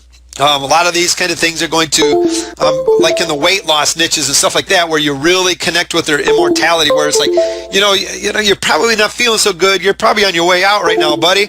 Well, guess what? Discover the number one way that you are going to be able to live, add 10 years to your life or whatever it is. I'm not going to give you the great headlines and stuff tonight, but these are just some of the emotional triggers you need to play on. Jealousy. That's kind of goes along with what we were talking about, the anger, where you make people start feeling jealous of what other people are succeeding and you're not. Well, I'm about to show you how you're going to be able to succeed. Don't you wish that you could be getting everything that everybody else around you is getting right now? Really play on that. Shock value, love, lust, greed. These are some emotional triggers for you to play on with your headlines. An example of a headline using greed. Boost your income by more than 100% when you follow the simple step-by-step amazing new system that helped me generate $3,956.75 in 29 days. Now, one of the things I want you to notice about this headline quick is that I didn't just put 3,000 and I didn't put 30 days. Because that's what the average person is going to do. And when you show up to that, are you going to believe when somebody gives you more of an exact figure, or if they just give you a rounded figure? Which one are you going to believe in your mind is actually true? Or are you going to say, well, everybody says 30 days, or all of a sudden you're faced with 29 days. Wow, that's not like everybody else's 30 days. You're only one day shy, but I'm telling you, it plays in somebody's mind when you use these figures and when you go more exact instead of rounding things up. That's why a lot of times you'll never see anything that says, hey, I've generated $3,000. You're going to get a more specific number. So basically, you're telling them you're going to be able to boost your income. You're going to be able to get more than what you already have, just by following this very simple step-by-step amazing new system. Also, you're giving them assurance in that one because you're telling them that it helped you already. So that they're seeing that somebody else already got results from this. And you're telling them that it's simple, so that should be pretty easy. But you're basically playing on the greed in that one. An example of a headline and subheadline using assurance, pride, pain, jealousy, and convenience. Step-by-step videos to ensure you don't do anything that causes you to fail. That one I would put up with that headline up above. That's going to basically, that would be like a great sub-headline. So maybe you have the step-by-step video system that you're doing. So you're following that headline up above by step-by-step videos to ensure, so you're giving them assurance that you do not do anything that would cause you to fail. So I would put that one with the one up above. Here's another example of the one we're talking about: super rapid cash affiliate marketing system that gives you everything you need to finally pay off lingering debt. Now, what are you starting to hit on there? You're starting to hit on a pain where they're going to read that going, oh, lingering debt. Yeah, I got all that stuff. It's really bothering me right now. I'm behind on my bills. And you're telling me I can finally pay this off. All right, okay, you got my attention. Tell me what it's going to do. And you're telling me that everything I need, and you're telling me that it's rapid. Is to basically live this debt and live the stress-free lifestyle. And you notice that I'm putting the words free in a different color. Usually I would just highlight that with a yellow. Make sure that they're all capitalized. Highlight it sometime, italicize it, whatever, the word free, because people will really, they'll concentrate on that. So the stress-free lifestyle, you're starting to tell them that they're going to be able to get rid of the pain. They're going to be able to get rid of that stress. It's a no cost. Absolutely no cost. It's in a marketing step-by-step proven system, 100% risk-free. It's your turn to experience affiliate rock star status. All of a sudden, you're starting to build that pride up a little bit. Well, they're like, yeah, I want to be the rock star. Everybody else has been up till now. It's my turn. Your affiliate checks are simply waiting for you. It's convenient. They're just sitting there waiting for you, my friend. It's your turn. Isn't it your turn? Basically, what you're saying, it's your turn. But what you're really saying to that person, isn't it your turn to really experience the affiliate rockstar status that you see everybody else? Man, let's step up to the plate and get this. And they're sitting there reading this, and this is just something that I threw together, quickly and stuff for this. It's by no means the greatest headline out there, but what you really need to be looking on is, what are the benefits of of your product's going to do? Well, it's going to help them pay off lingering debt. It's going to help them get rid of that pain. It's going to help them rocket themselves to rock star status. You're showing them the benefits that they're going to be able to. It hits on that jealousy because they're sitting there, yeah, everybody else has been doing it. It's my turn now. Doggone it, I want that too. And convenience. Really work on those. The amazing hook. The hook must be amazing. Formulate a hook by researching exactly what your customer would want if you delivered the perfect product. Now I'm going to jump down to the bottom down here. It says, don't be afraid to sell the magic pill. if you can deliver on your promises. A lot of the times you're going to see sales pages and things that say, this is the magic pill. Here's the magic pill that you've been waiting for that is going to skyrocket you to millions. And then you get that and you find out nothing else even happens. Well, there's no magic there. If you cannot sell the magic pill, if you do not have the magic pill, do not promise it. If you can sell it, which if you find out what that magic pill is, please let me know what it is. But if you can deliver the magic pill, then go ahead and sell it. If not, don't, because you have to be able to deliver on your promises. Your hook needs to arouse your audience burning curiosity and force them to listen. It's no different than casting out a fishing pole out in the lake with a hook on it and stuff. You've got to have something there, some bait there that's going to grab there. It's going to have a hook in there so that you can hook that person and start reeling them in. Without the hook, there will be no catch. You can throw a worm in the water all you want. If you don't have a hook attached to that worm, you're not catching the fish. It's hard enough to catch a fish with a hook and stuff, with a worm on the hook. But if you just throw the worm out, you ain't catching the fish. Unless you're a fast swimmer and you're going to jump in there as it's grabbing that worm. That hook is, without the hook, there's no catch. And don't be afraid to sell the magic pill if you can deliver on your promises. All right, here's some examples with a headline with a hook. It's time for you to get results. Earn while you learn. Create instant cash, instant fame, and instant list using a powerful and secret system based on decades of proven educational methods. A real business we set up with you that when used correctly has potential to earn you between $3,000 to $5,000 per month online. Now, when you're reading that, I want you to just take a look at that in just a second. I'm going to show you what the hooks are to that. But there's basically two hooks into that headline. Again, not the greatest headline in the world, but just look at that for a minute and see if you can pick out the two hooks that are in there. Earn while you learn, create instant cash, instant fame, instant list using a powerful and secret system based on decades of proven educational methods. The hooks are earn while you learn. They're basically you're hooking them in saying, okay, all these other times I've been just learning and learning, and now you're telling me I'm going to earn while I learn. So you're going to be teaching me, but all the time while I'm learning, I'm going to be earning. Okay, you got me. You can start reeling now. And also you got proven decades, or based on decades of proven educational methods. All of a sudden you're sitting there telling me you've got, everybody else has just been giving you, these different education and stuff in different ways and stuff, but I'm going to give you proven educational methods. All of a sudden they're going, okay, I like that word proven. I've been learning a lot from other people, but not really getting anywheres. And a lot of times I get something and I really don't learn anything. And now you're telling me that the way that you're going to teach me is has proven methods. So basically those are the hooks that are in there that you're going to be able to basically, bait. Once you get them baited in, you got their attention, and you're going to start get them on the hook and start reeling them in to that call to action. Use verbs that direct your visitors. You will do well if you paint a vivid picture in the mind of your visitor by the use of action words. The more vivid the picture is, the more compelling the headline will be. Your headline needs to be able to paint a picture. Let's go back to that other one there. What kind of picture does that one create in your mind right there? Earn while you learn. Create instant cash, instant fame, instant lists using a powerful and secret system based on decades of proven educational methods.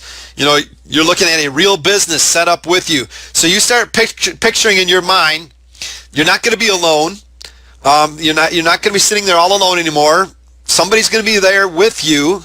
Maybe you start picturing them sitting there side by side with you, helping you create this business. All of a sudden you start picturing, wow, instant cash coming in. All right, I'm learning, I'm making money. You can start seeing the money coming in because you're thinking instant, instant potatoes, instant food, restaurants giving me that. You start thinking instant, like it's going to start coming in fast. And all of a sudden you can start seeing these things. I'm going to be rocketed to instant fame, and you start imagining your fame and what it's going to look like. And, so you got to create a very, very powerful picture in the mind of that person. For example, a headline like, "Zoom past your competition." Now, if you look over to the picture that we got over to the right, that could be a possible picture that those words could start painting in somebody's mind, where they're running past the competition and they're hitting that finish line first, ahead of their competition. They've won. They're victorious. They start picturing that kind of stuff in their mind. Now, if you could say that the same thing, basically, in a different way, that's not going to paint that kind of picture in their mind, and it's not going to convert as well. Think about it. If you started out where a lot of people might say, "Discover how your competition stays ahead of you." What kind of picture does that put in your mind? Well, right away, to my mind, I'm picturing my competition basically ahead of me already. That's not a good picture for me to paint. I don't want to paint somebody's in their mind, have them start painting minds of the competition ahead of them. Even though you're telling them to discover how your competition stays ahead, you're in a roundabout way saying, "Oh, okay, your competition is staying ahead. Discover the methods how they stay ahead, and then you're going to be able to go zooming past." Well, that's probably not as good as if you were to say, "Zoom past your competition," because now all of a sudden you're painting victory in their mind. Instead of the victory the competition has over them, you're painting, "I'm zooming past them. I hit the finish line first. My hands are up. I'm happy. They're the ones that are behind me now, wishing they were me." So be very careful to use verbs that direct your visitor, that paints a vivid picture in their mind. An example include for headlines that begin with the words earn, discover, because right away you can start picturing things in your mind. Find, read, get, see, claim, visit, join, sign up, things like that. These are some verbs that you can use that are going to help you to start creating these headlines to basically to start them painting them those pictures that you need to paint in their minds. You need a simple and clean design. We talked about this and we're going to go into it a little bit more now. Each element of a squeeze page has its place, but the key is to create a professional and visually appealing page without being distracting. Back to what I've said many times, just because you can doesn't mean you should. You can put all the flashy stuff all over your squeeze page you want to. You might be being great at putting all these flashy banners together, and when somebody shows up to your squeeze page, you got blinking lights and all of this kind of stuff. What it's going to be is distracting, and it's not going to get you the conversion that you want. Each element of a squeeze page has its place, but the key is to create a professional and visually appealing page without being distracting. It's not for you to sit there and show off all the different talents you have. Your job is to get that person to convert, to give you the name and email. You want people to sign up, not be in awe of your graphics. So back to the graphics we were talking about later. You might have some great flashy graphics. Maybe you got some great graphics, but those graphics might take away from it. People get busy looking at the graphics going, "Wow, great graphics and stuff here." It's like, man, I should get this guy to do graphics for me or something. But it's not going to get them on your list. So be careful about using graphics. Create a simple, mostly white page with a table border, headline, a few bullet points, and an opt-in form with a clear and concise call to action. That's basically what you want on your squeeze page.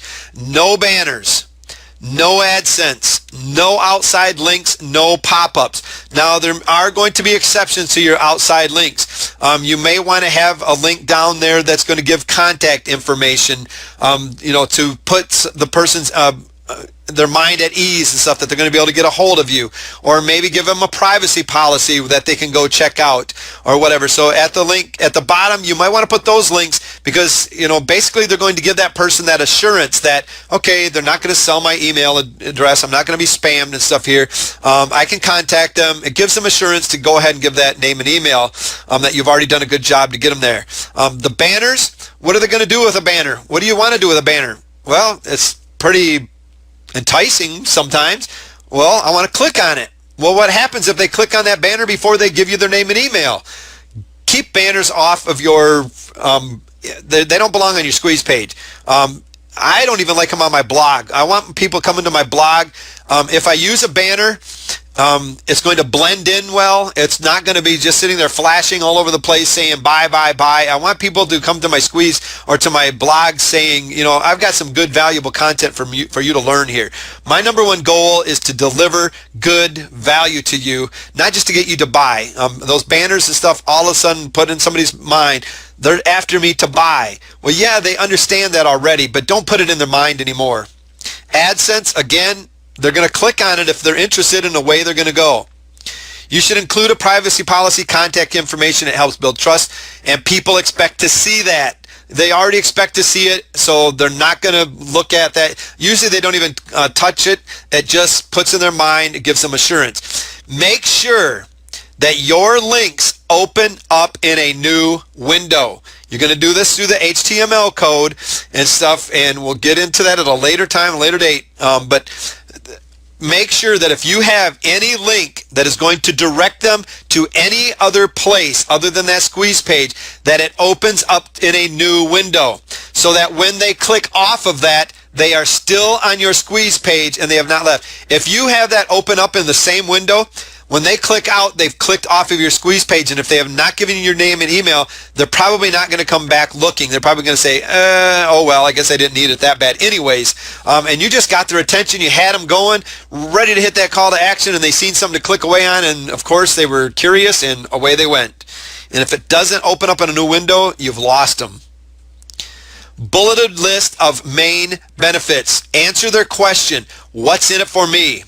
Give visitors a reason to subscribe. They have to understand that there's something in it for them. They have to be able to see a return on their investment. And that's what your benefits are going to do. Remember, it's not features, it's the benefits. Benefits let your visitors know that there is a solution to their problem. They're showing up with a problem. When they're reading those benefits, they go, okay, I think there's a solution here to my problem, and I think I might have just found it. So let me read on. Not only is there a solution to their problem, but you have the solution. That's what your benefits need to be saying. And it's basically what's in it for them. Not what's in it for you, because what's in it for you is that name and email. They already understand once they put their name and email, you got that. They're looking at what's the return on investment for me to give you such value.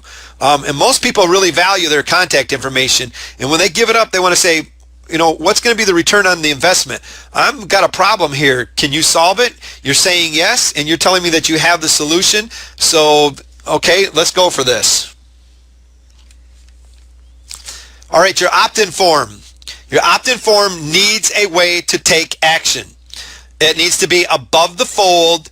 Put the opt-in form in a prominent location. So when somebody shows up to your website, they don't got to scroll. It's right there. It needs a way to take action. You have to be able to have an opt-in form that gives them a place for them to enter that name and email. It needs to have the button for them to click. It has to be able to give them a way to take action. Long squeeze page, if you're going to do it, like I've said before, place one opt-in form above the fold and another below it if you're going to make them continue to scroll for anything, or have a way to click on something to get back to that opt-in so they don't have to scroll back to the top. Keep it short and sweet. Only ask for the information you need. Most of the time, it's going to be the name and email. You're not going to need phone numbers, addresses, and everything else unless they're opting in for a physical product. If they are, then you might want to know their phone number. At the very least, you're going to want their address so that you can ship it. Only go after the information that you absolutely have to have. Nothing else. Don't sit there and make them opt in for a free report by saying, okay, opt in for this free report, but I need your name, your email, your phone number, your address, your next of kin's phone number, and all of this kind of stuff. Don't make them do that unless you have to have that stuff. If you don't, because they're going to be a little bit skeptical about what's going on. They're going to say, why do they need my phone number? I'm just getting an ebook. What do they need my phone number for? They're going to, right away, they're going to say, they're going to call me and they're going to harass me. So unless you need it, don't go after it. clear and concise call to action is a must. The final step in creating a squeeze page is getting the visitor to take action. You have to make them act, and you need to create a sense of urgency. They've got to feel like they've got to do it now. And tell them more than once and do so clearly. Their purpose is to get what you are offering. Your purpose is to get their information. Without the call to action, a lot of times they're not going to understand what they're supposed to do. Even though it seems really clear to you what you're trying to get that person to do, a lot of times, especially if they're beginners just starting out on the website, coming to your website, they just got on the internet, they're brand new to it, they don't understand it. They're like, okay, what am I supposed to do here? I'm supposed to give them the email, I guess, but don't make them guess what you want them to do. Tell them so clearly. Tell the visitor exactly what action you want them to take. Make it very clear and concise. Keep the choices simple, either signing up or clicking away, being specific. Don't give them a bunch of options to do. Your number one goal is to get them to sign up for what you have. And so you either they have two options when they show up to your squeeze page. They either give you that name and email, or they go away.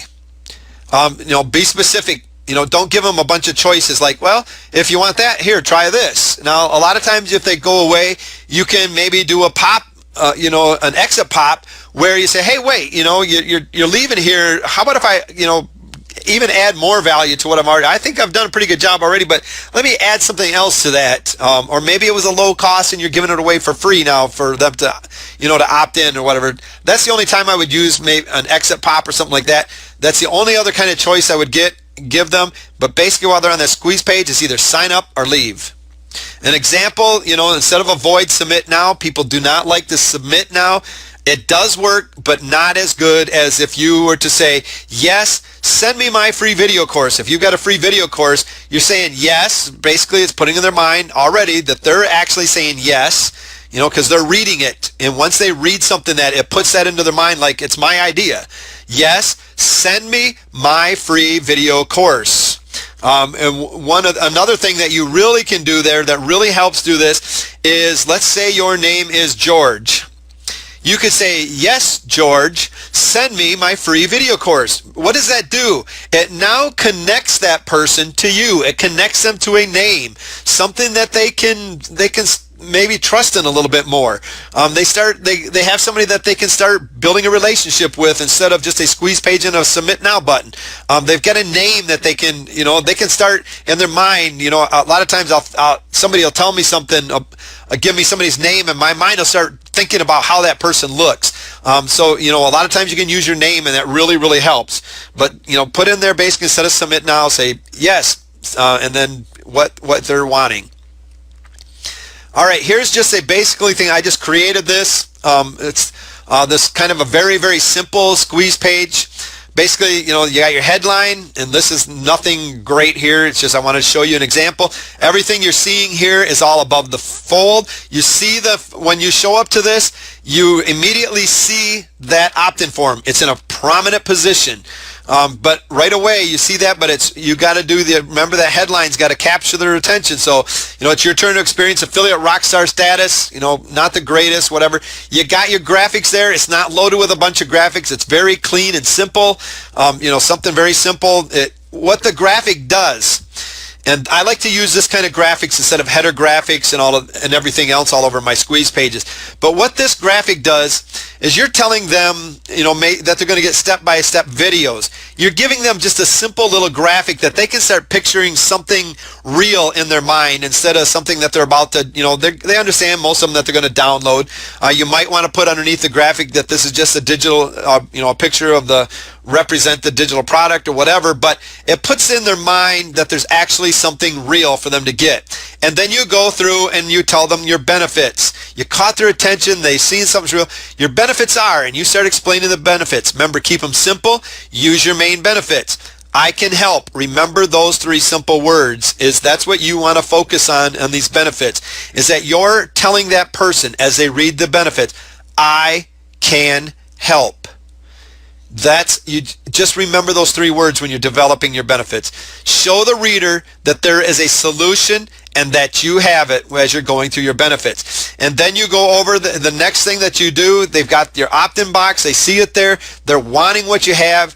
Your competition has been running over top of you far too long. It's time to put a stop to it right now. Simply enter your first name and primary email in the provided form. And what's that put into mind?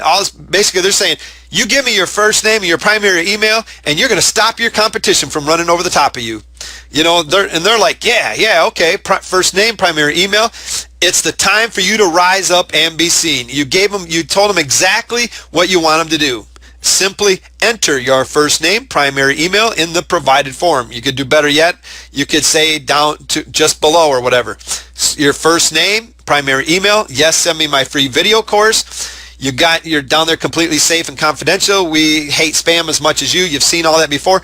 Basically, that's all you really need on your squeeze page. Maybe down below you have your contact information, your privacy policy for assurance. But it's plain, it's simple, it's got a white background. It doesn't have all these flashy colors all over. It doesn't have on your pages bright green and blue and everything else. And there are certain niches, there are certain things that are going to, that you can get away with those kind of different colors and stuff. But, in a lot of the niches, it works better just to have a plain, simple, nice white background and a nice red headline and stuff. That kind of squeeze page is going to convert for you better than almost anything. About the only other thing that you could really do instead of all that other stuff is maybe have a video there with your opt-in form where you're telling them, basically say in the headline and you're telling them exactly what the benefits are. And that's how easy it is to do a video. When somebody shows up to your page, your video automatically starts. And instead of reading it, they're hearing you say, you know what? Thanks for showing up. You know what? It's your turn to experience affiliate rockstar status today. Your affiliate checks are simply waiting for you, my friend. And you're sitting there looking at this person. You're making good contact with that camera. So when they're looking at you, your page, they're watching you. They're listening to you now. You're connecting with them. And you're basically reading what you would have on your squeeze page. A lot of people go, I don't know what to say. Well, what you would put on your squeeze page, that's what you say. I've got the step-by-step videos to ensure that you don't do anything that causes you to fail. I would like to get them in your hands today. And then you start going through the benefits of them. Just talking about the benefits of those videos. And then you say, over to the right, you're going to see an opt-in form. Look over there right now. You see the opt-in form. I want your first name and your primary email. Just enter it in there because you know what? Your competition's been running over top of you way too long now. It's time to put a stop to it right now. So again, simply enter your first name, your primary email in that form right directly below that's provided there, or directly to the right, wherever it is. It's time, and one of the things that you even can do to really help it is if it's down below you, physically point below you with your fingers on the video, or point over to the left or to the right, wherever you've got it. Just point to it. Make sure that you point the right way. I've seen a lot of times people will do a squeeze page and they're saying directly below you in the video, the form's over to the right. Well, yeah, they can see that, but it basically looks like, man, you didn't even pay attention to what's going on. What kind of expert are you? It just kind of puts a little bit of doubt. So make sure you know where the opt-in form and you're pointing in the right direction, saying where it's at. So that's how simple it is to do a video. It doesn't have to be nothing long. Basically has to grab their attention, go through the benefits, give them a call to action, and you can use exactly what's on your squeeze page. You can be like, discover. I want to help you discover that one way that you're going to be able to become an affiliate rock star, and and start going through all those benefits. Always test and track your results. The trick here is to test to find what works best. Stop what doesn't work and improve what works to increase conversions. Sounds really simple. A lot of people don't do it. They put something up. If they're not getting conversions, they just sit there and go, I'm not getting conversions. I don't know why. Well, did you test anything? Well, no, I didn't test anything. Well, why not? Well, I thought that's all I had to do was build a squeeze page. Where you go to the squeeze page and it's got, great looking graphics, everything looking good and stuff. Well, I'm not really sure what's making people not sign up and stuff. And as you read, it's like, well, maybe the benefits here aren't really all that strong. Let's talk about the product. What can we think about as a new benefit? This is really good for you to test this, to let other people read it and say, you know, what did you think about it? What did it make you want to do? If you know other marketers, have them look at it. You know, when you've got a squeeze page, do split tests with them to make sure that you test different headlines, test it with or without graphics, test it with or without video. Just anything that you do, don't just stop there. Test it to find out if you can get better conversions.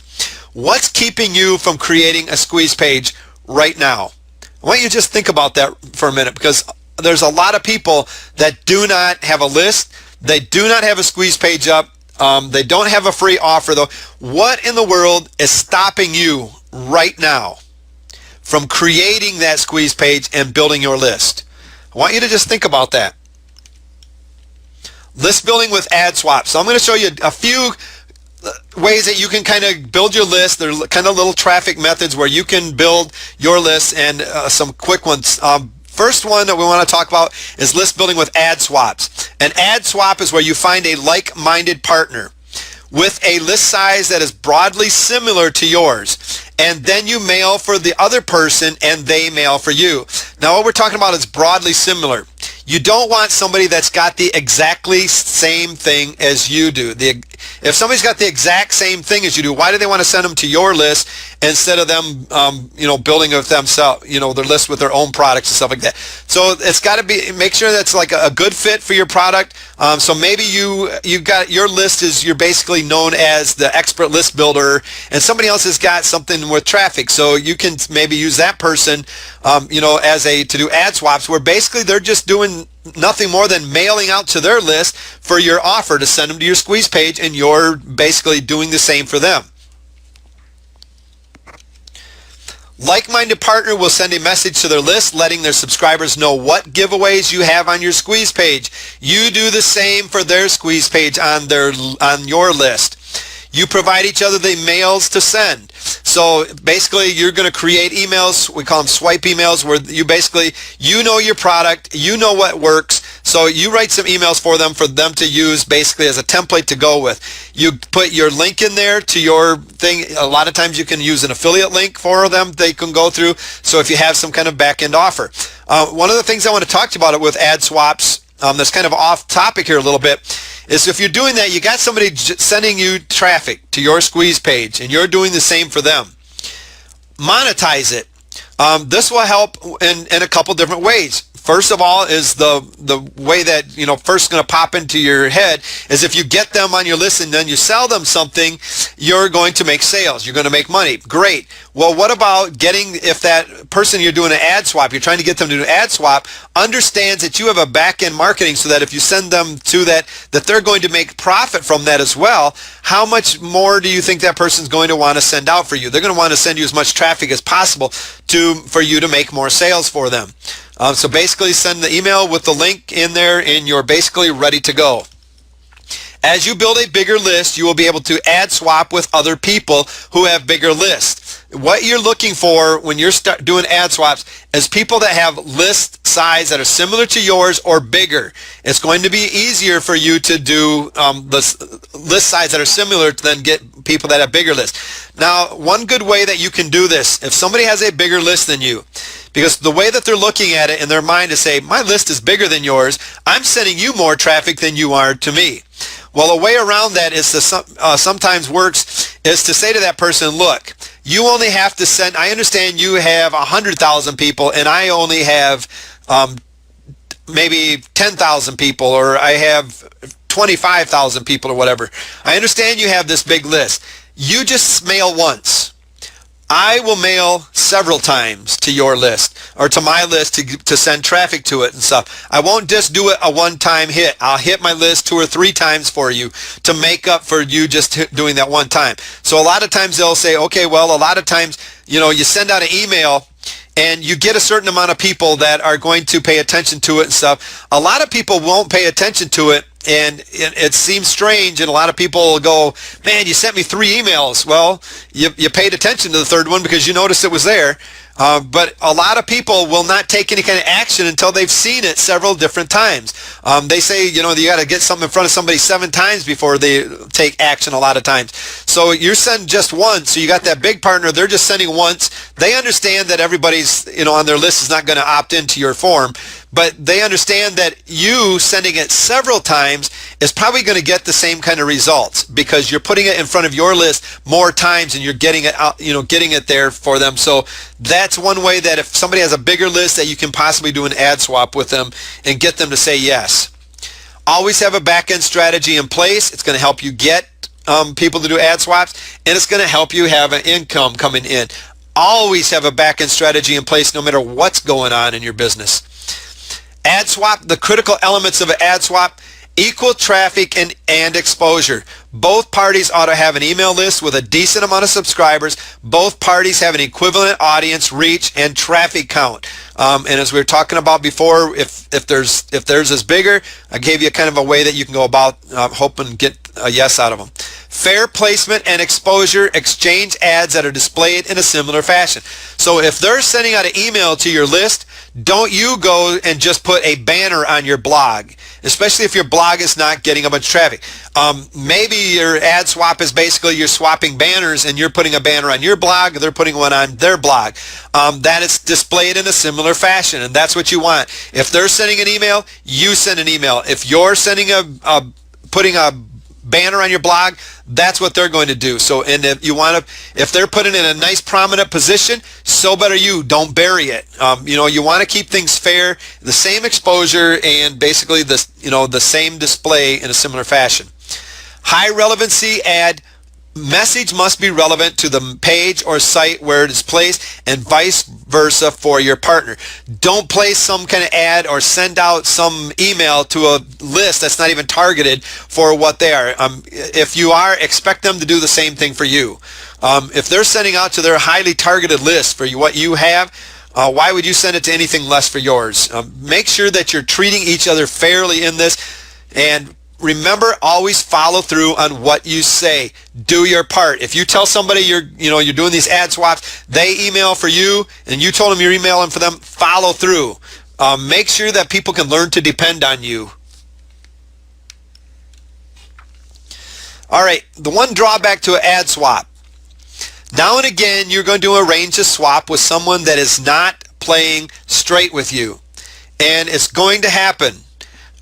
There's not a lot you can really do about it. To really, the best thing that you can do is to really do your research, get to know that person, to do ad swaps with people that you know. But every once in a while, you're going to be looking for places to do ad swaps. You're going to find some people say, hey, I'd like to do an ad swap with you. You're going to jump at that chance.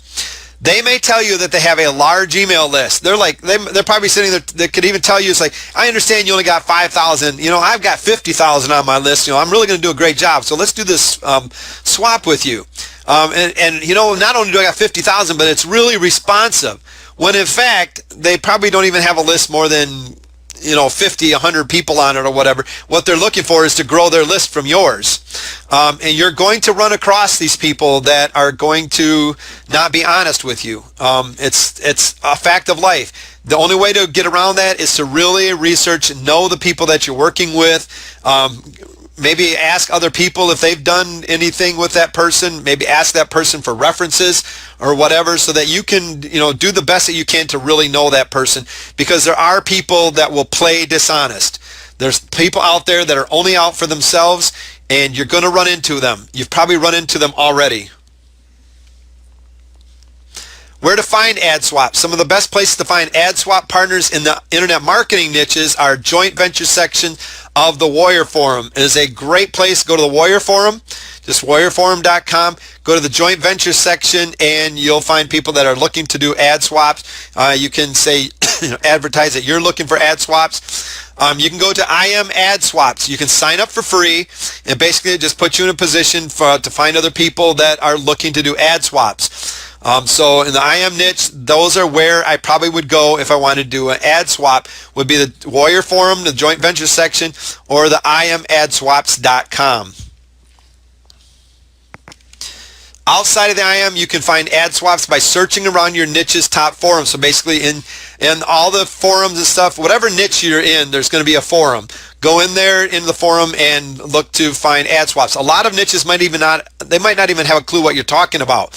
So you might have to clarify what you're looking to do, and really kind of train them on what it is all about and stuff outside of the IM niche. But if you're in the IM niche, it's a really good way to start building your list with good quality traffic. List building with joint venture giveaways. Joint venture giveaways are a fast and easy way to build an opt-in email list for beginner internet marketers. The real power of a joint venture giveaway lies in participating as a contributor or JV partner. It's not just putting a product in there, it's about participating in the whole experience. A lot of people will they'll put their free product in there for the giveaway, and then they'll expect everybody else to send this out to their list and for people to sign up. Well, most of the giveaways that are set, the way they're set up is if you don't promote to your list as well, or if you don't, however they're saying you have to promote, if you don't do that as well, they either take your product out of there or they will send your product lower on the page.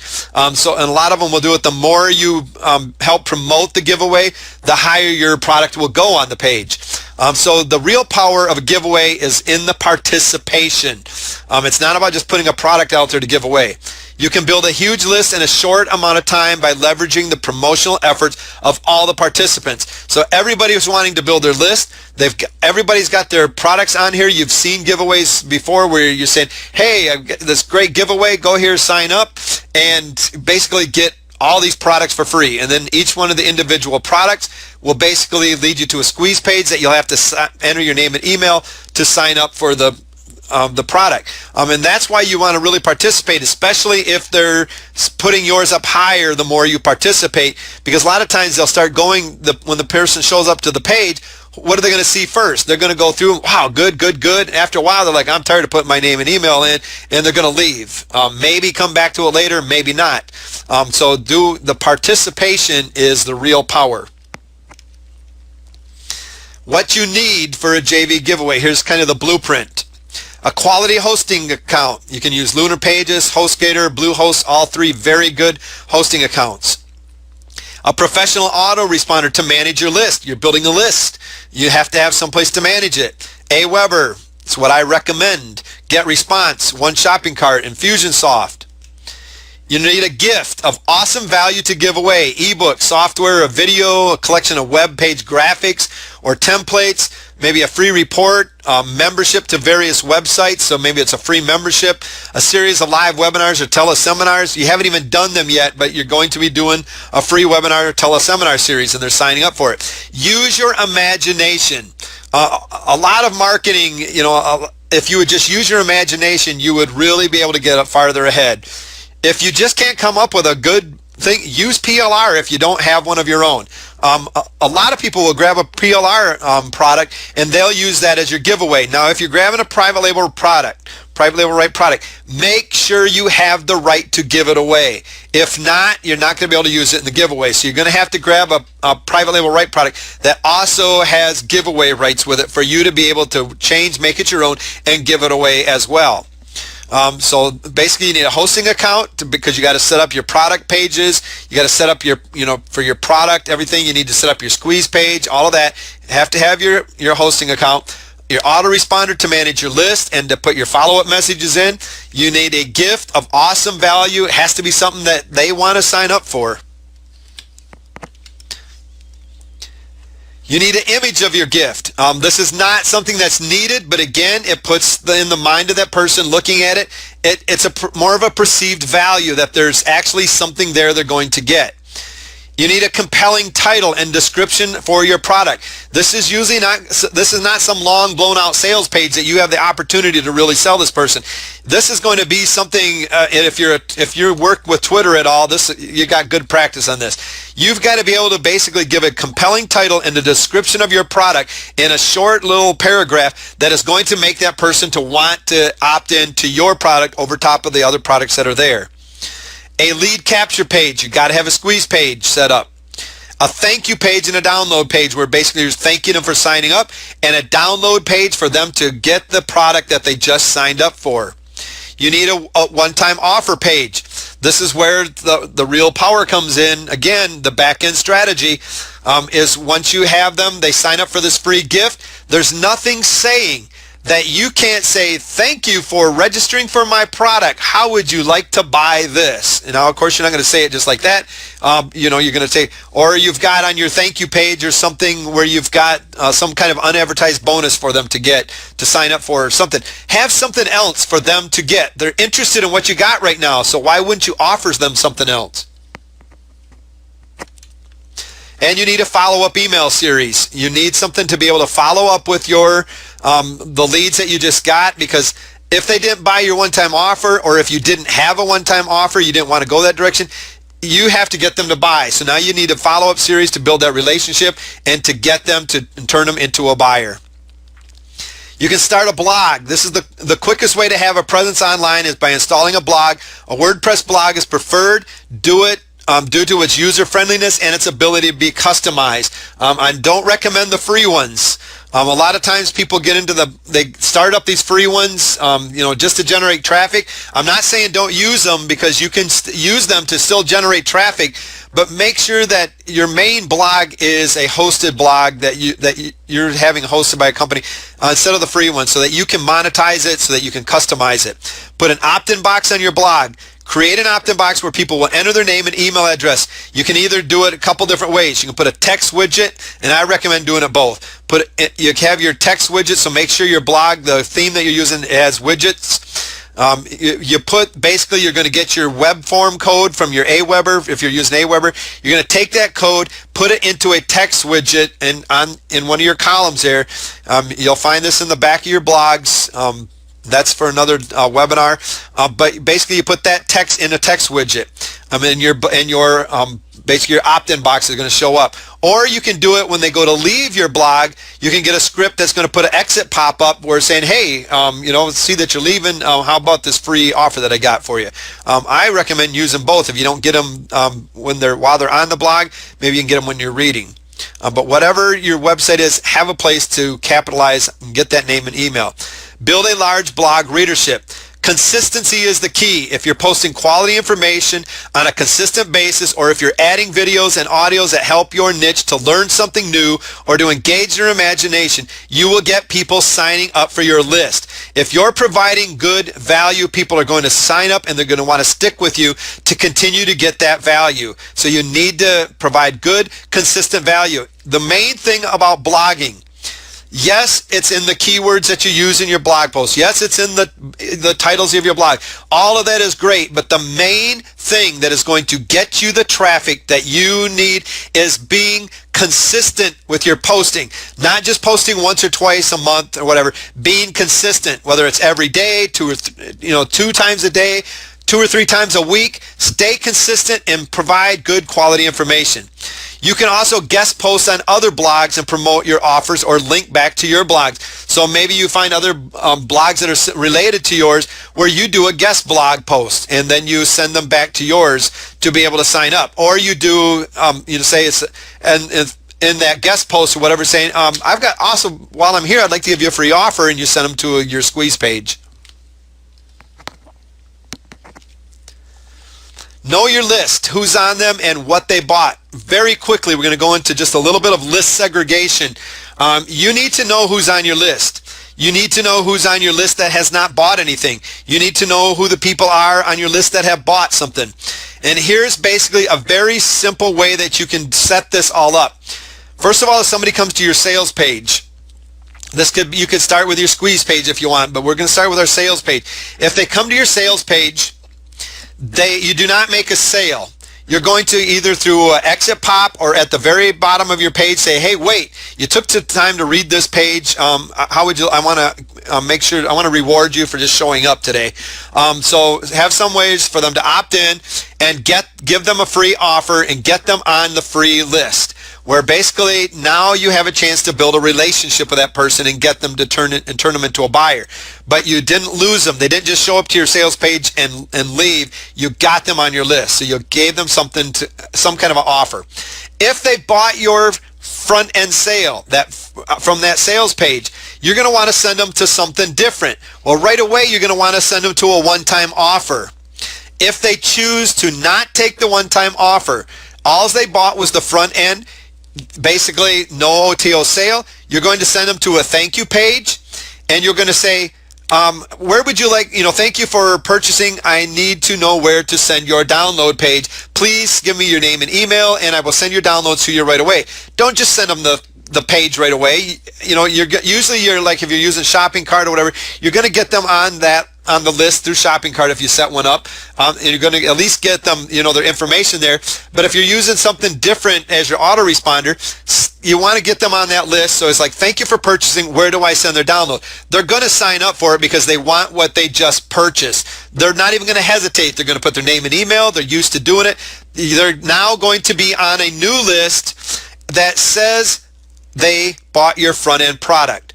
You at least know they have a credit card. You at least know that they like what you got and that they're buying. They didn't take you up on your OTO. Now your follow-up messages can kick in, and you can try to sell them on your one-time offer. You can, things like, hey, and I noticed you didn't buy the one-time offer. Well, how do you know that? It's because you just put them on this. They just went to this list. If they bought your one-time offer, they would be going to a new list, because once they buy, you're going to say, thank you for your download, for your purchase and stuff. Where can I send the downloads to, to basically the front end and to what you just bought? And now they're going to be on your one-time offer. Now, why do you need to know whether or not, why isn't it okay just to know that they just bought something? Why do you need to know that they bought either the front end or they bought both? Well, let's say that your one-time offer is just an ebook, and your front end offer is an ebook, and your one-time offer is resale rights or private label rights to that. What's that tell you? That tells you a little bit more about that person. Not only that they're buying, but also that they may be interested in private label rights and resale right products, because you know what they just bought. And they're saying, I'm interested, I bought this, and the chances is that they're interested in other PLR products or other resale rights products. So if down the road through your follow-up or your broadcast message, you can say, hey, I remember you bought the resale rights to this product. How's it going? You can build a relationship trying to help them sell that product so that they can make money. And you're also, they're looking at you as like, wow, this person knows me. They're paying attention to what's going on with me. They're trying to help me. You understand where they're at, and you can also recommend to them other products that they are probably going to be interested in. So make sure, don't just put somebody on the same list. Make sure that you segregate them, and the best way to do that is for free. Send them to the free list. If they buy something, send them to an opt-in page where you're saying, where do I send your download page? If they continue on in the sales page, they go to that opt-in page, so you know what they bought. All right, in summary, building an email list is going to be one of the single most important aspects of your online business. Your market must know you, trust you, and like you. And if you don't give them a way to communicate with you, if you can't communicate with them, how are they going to get to know you? How are they going to trust you? How are they going to like you? How are you going to even contact them to, once you've lost them from that squeeze page? How are you going to go about getting them back again? You just did a lot of work to get them there in the first place. Make sure that you've optimized it and got them to give that email. Always test and track your results. The trick here is to test to find what works best, stop what doesn't work, and improve what works to increase conversion. It's all about getting better conversions. Once you get people starting on your list, you start tweaking to get better conversions yet. The same with your sales. When you're doing your sales, you're past the list building. You've got them on your list. Always be tweaking your sales pages and things to get them to get higher conversions.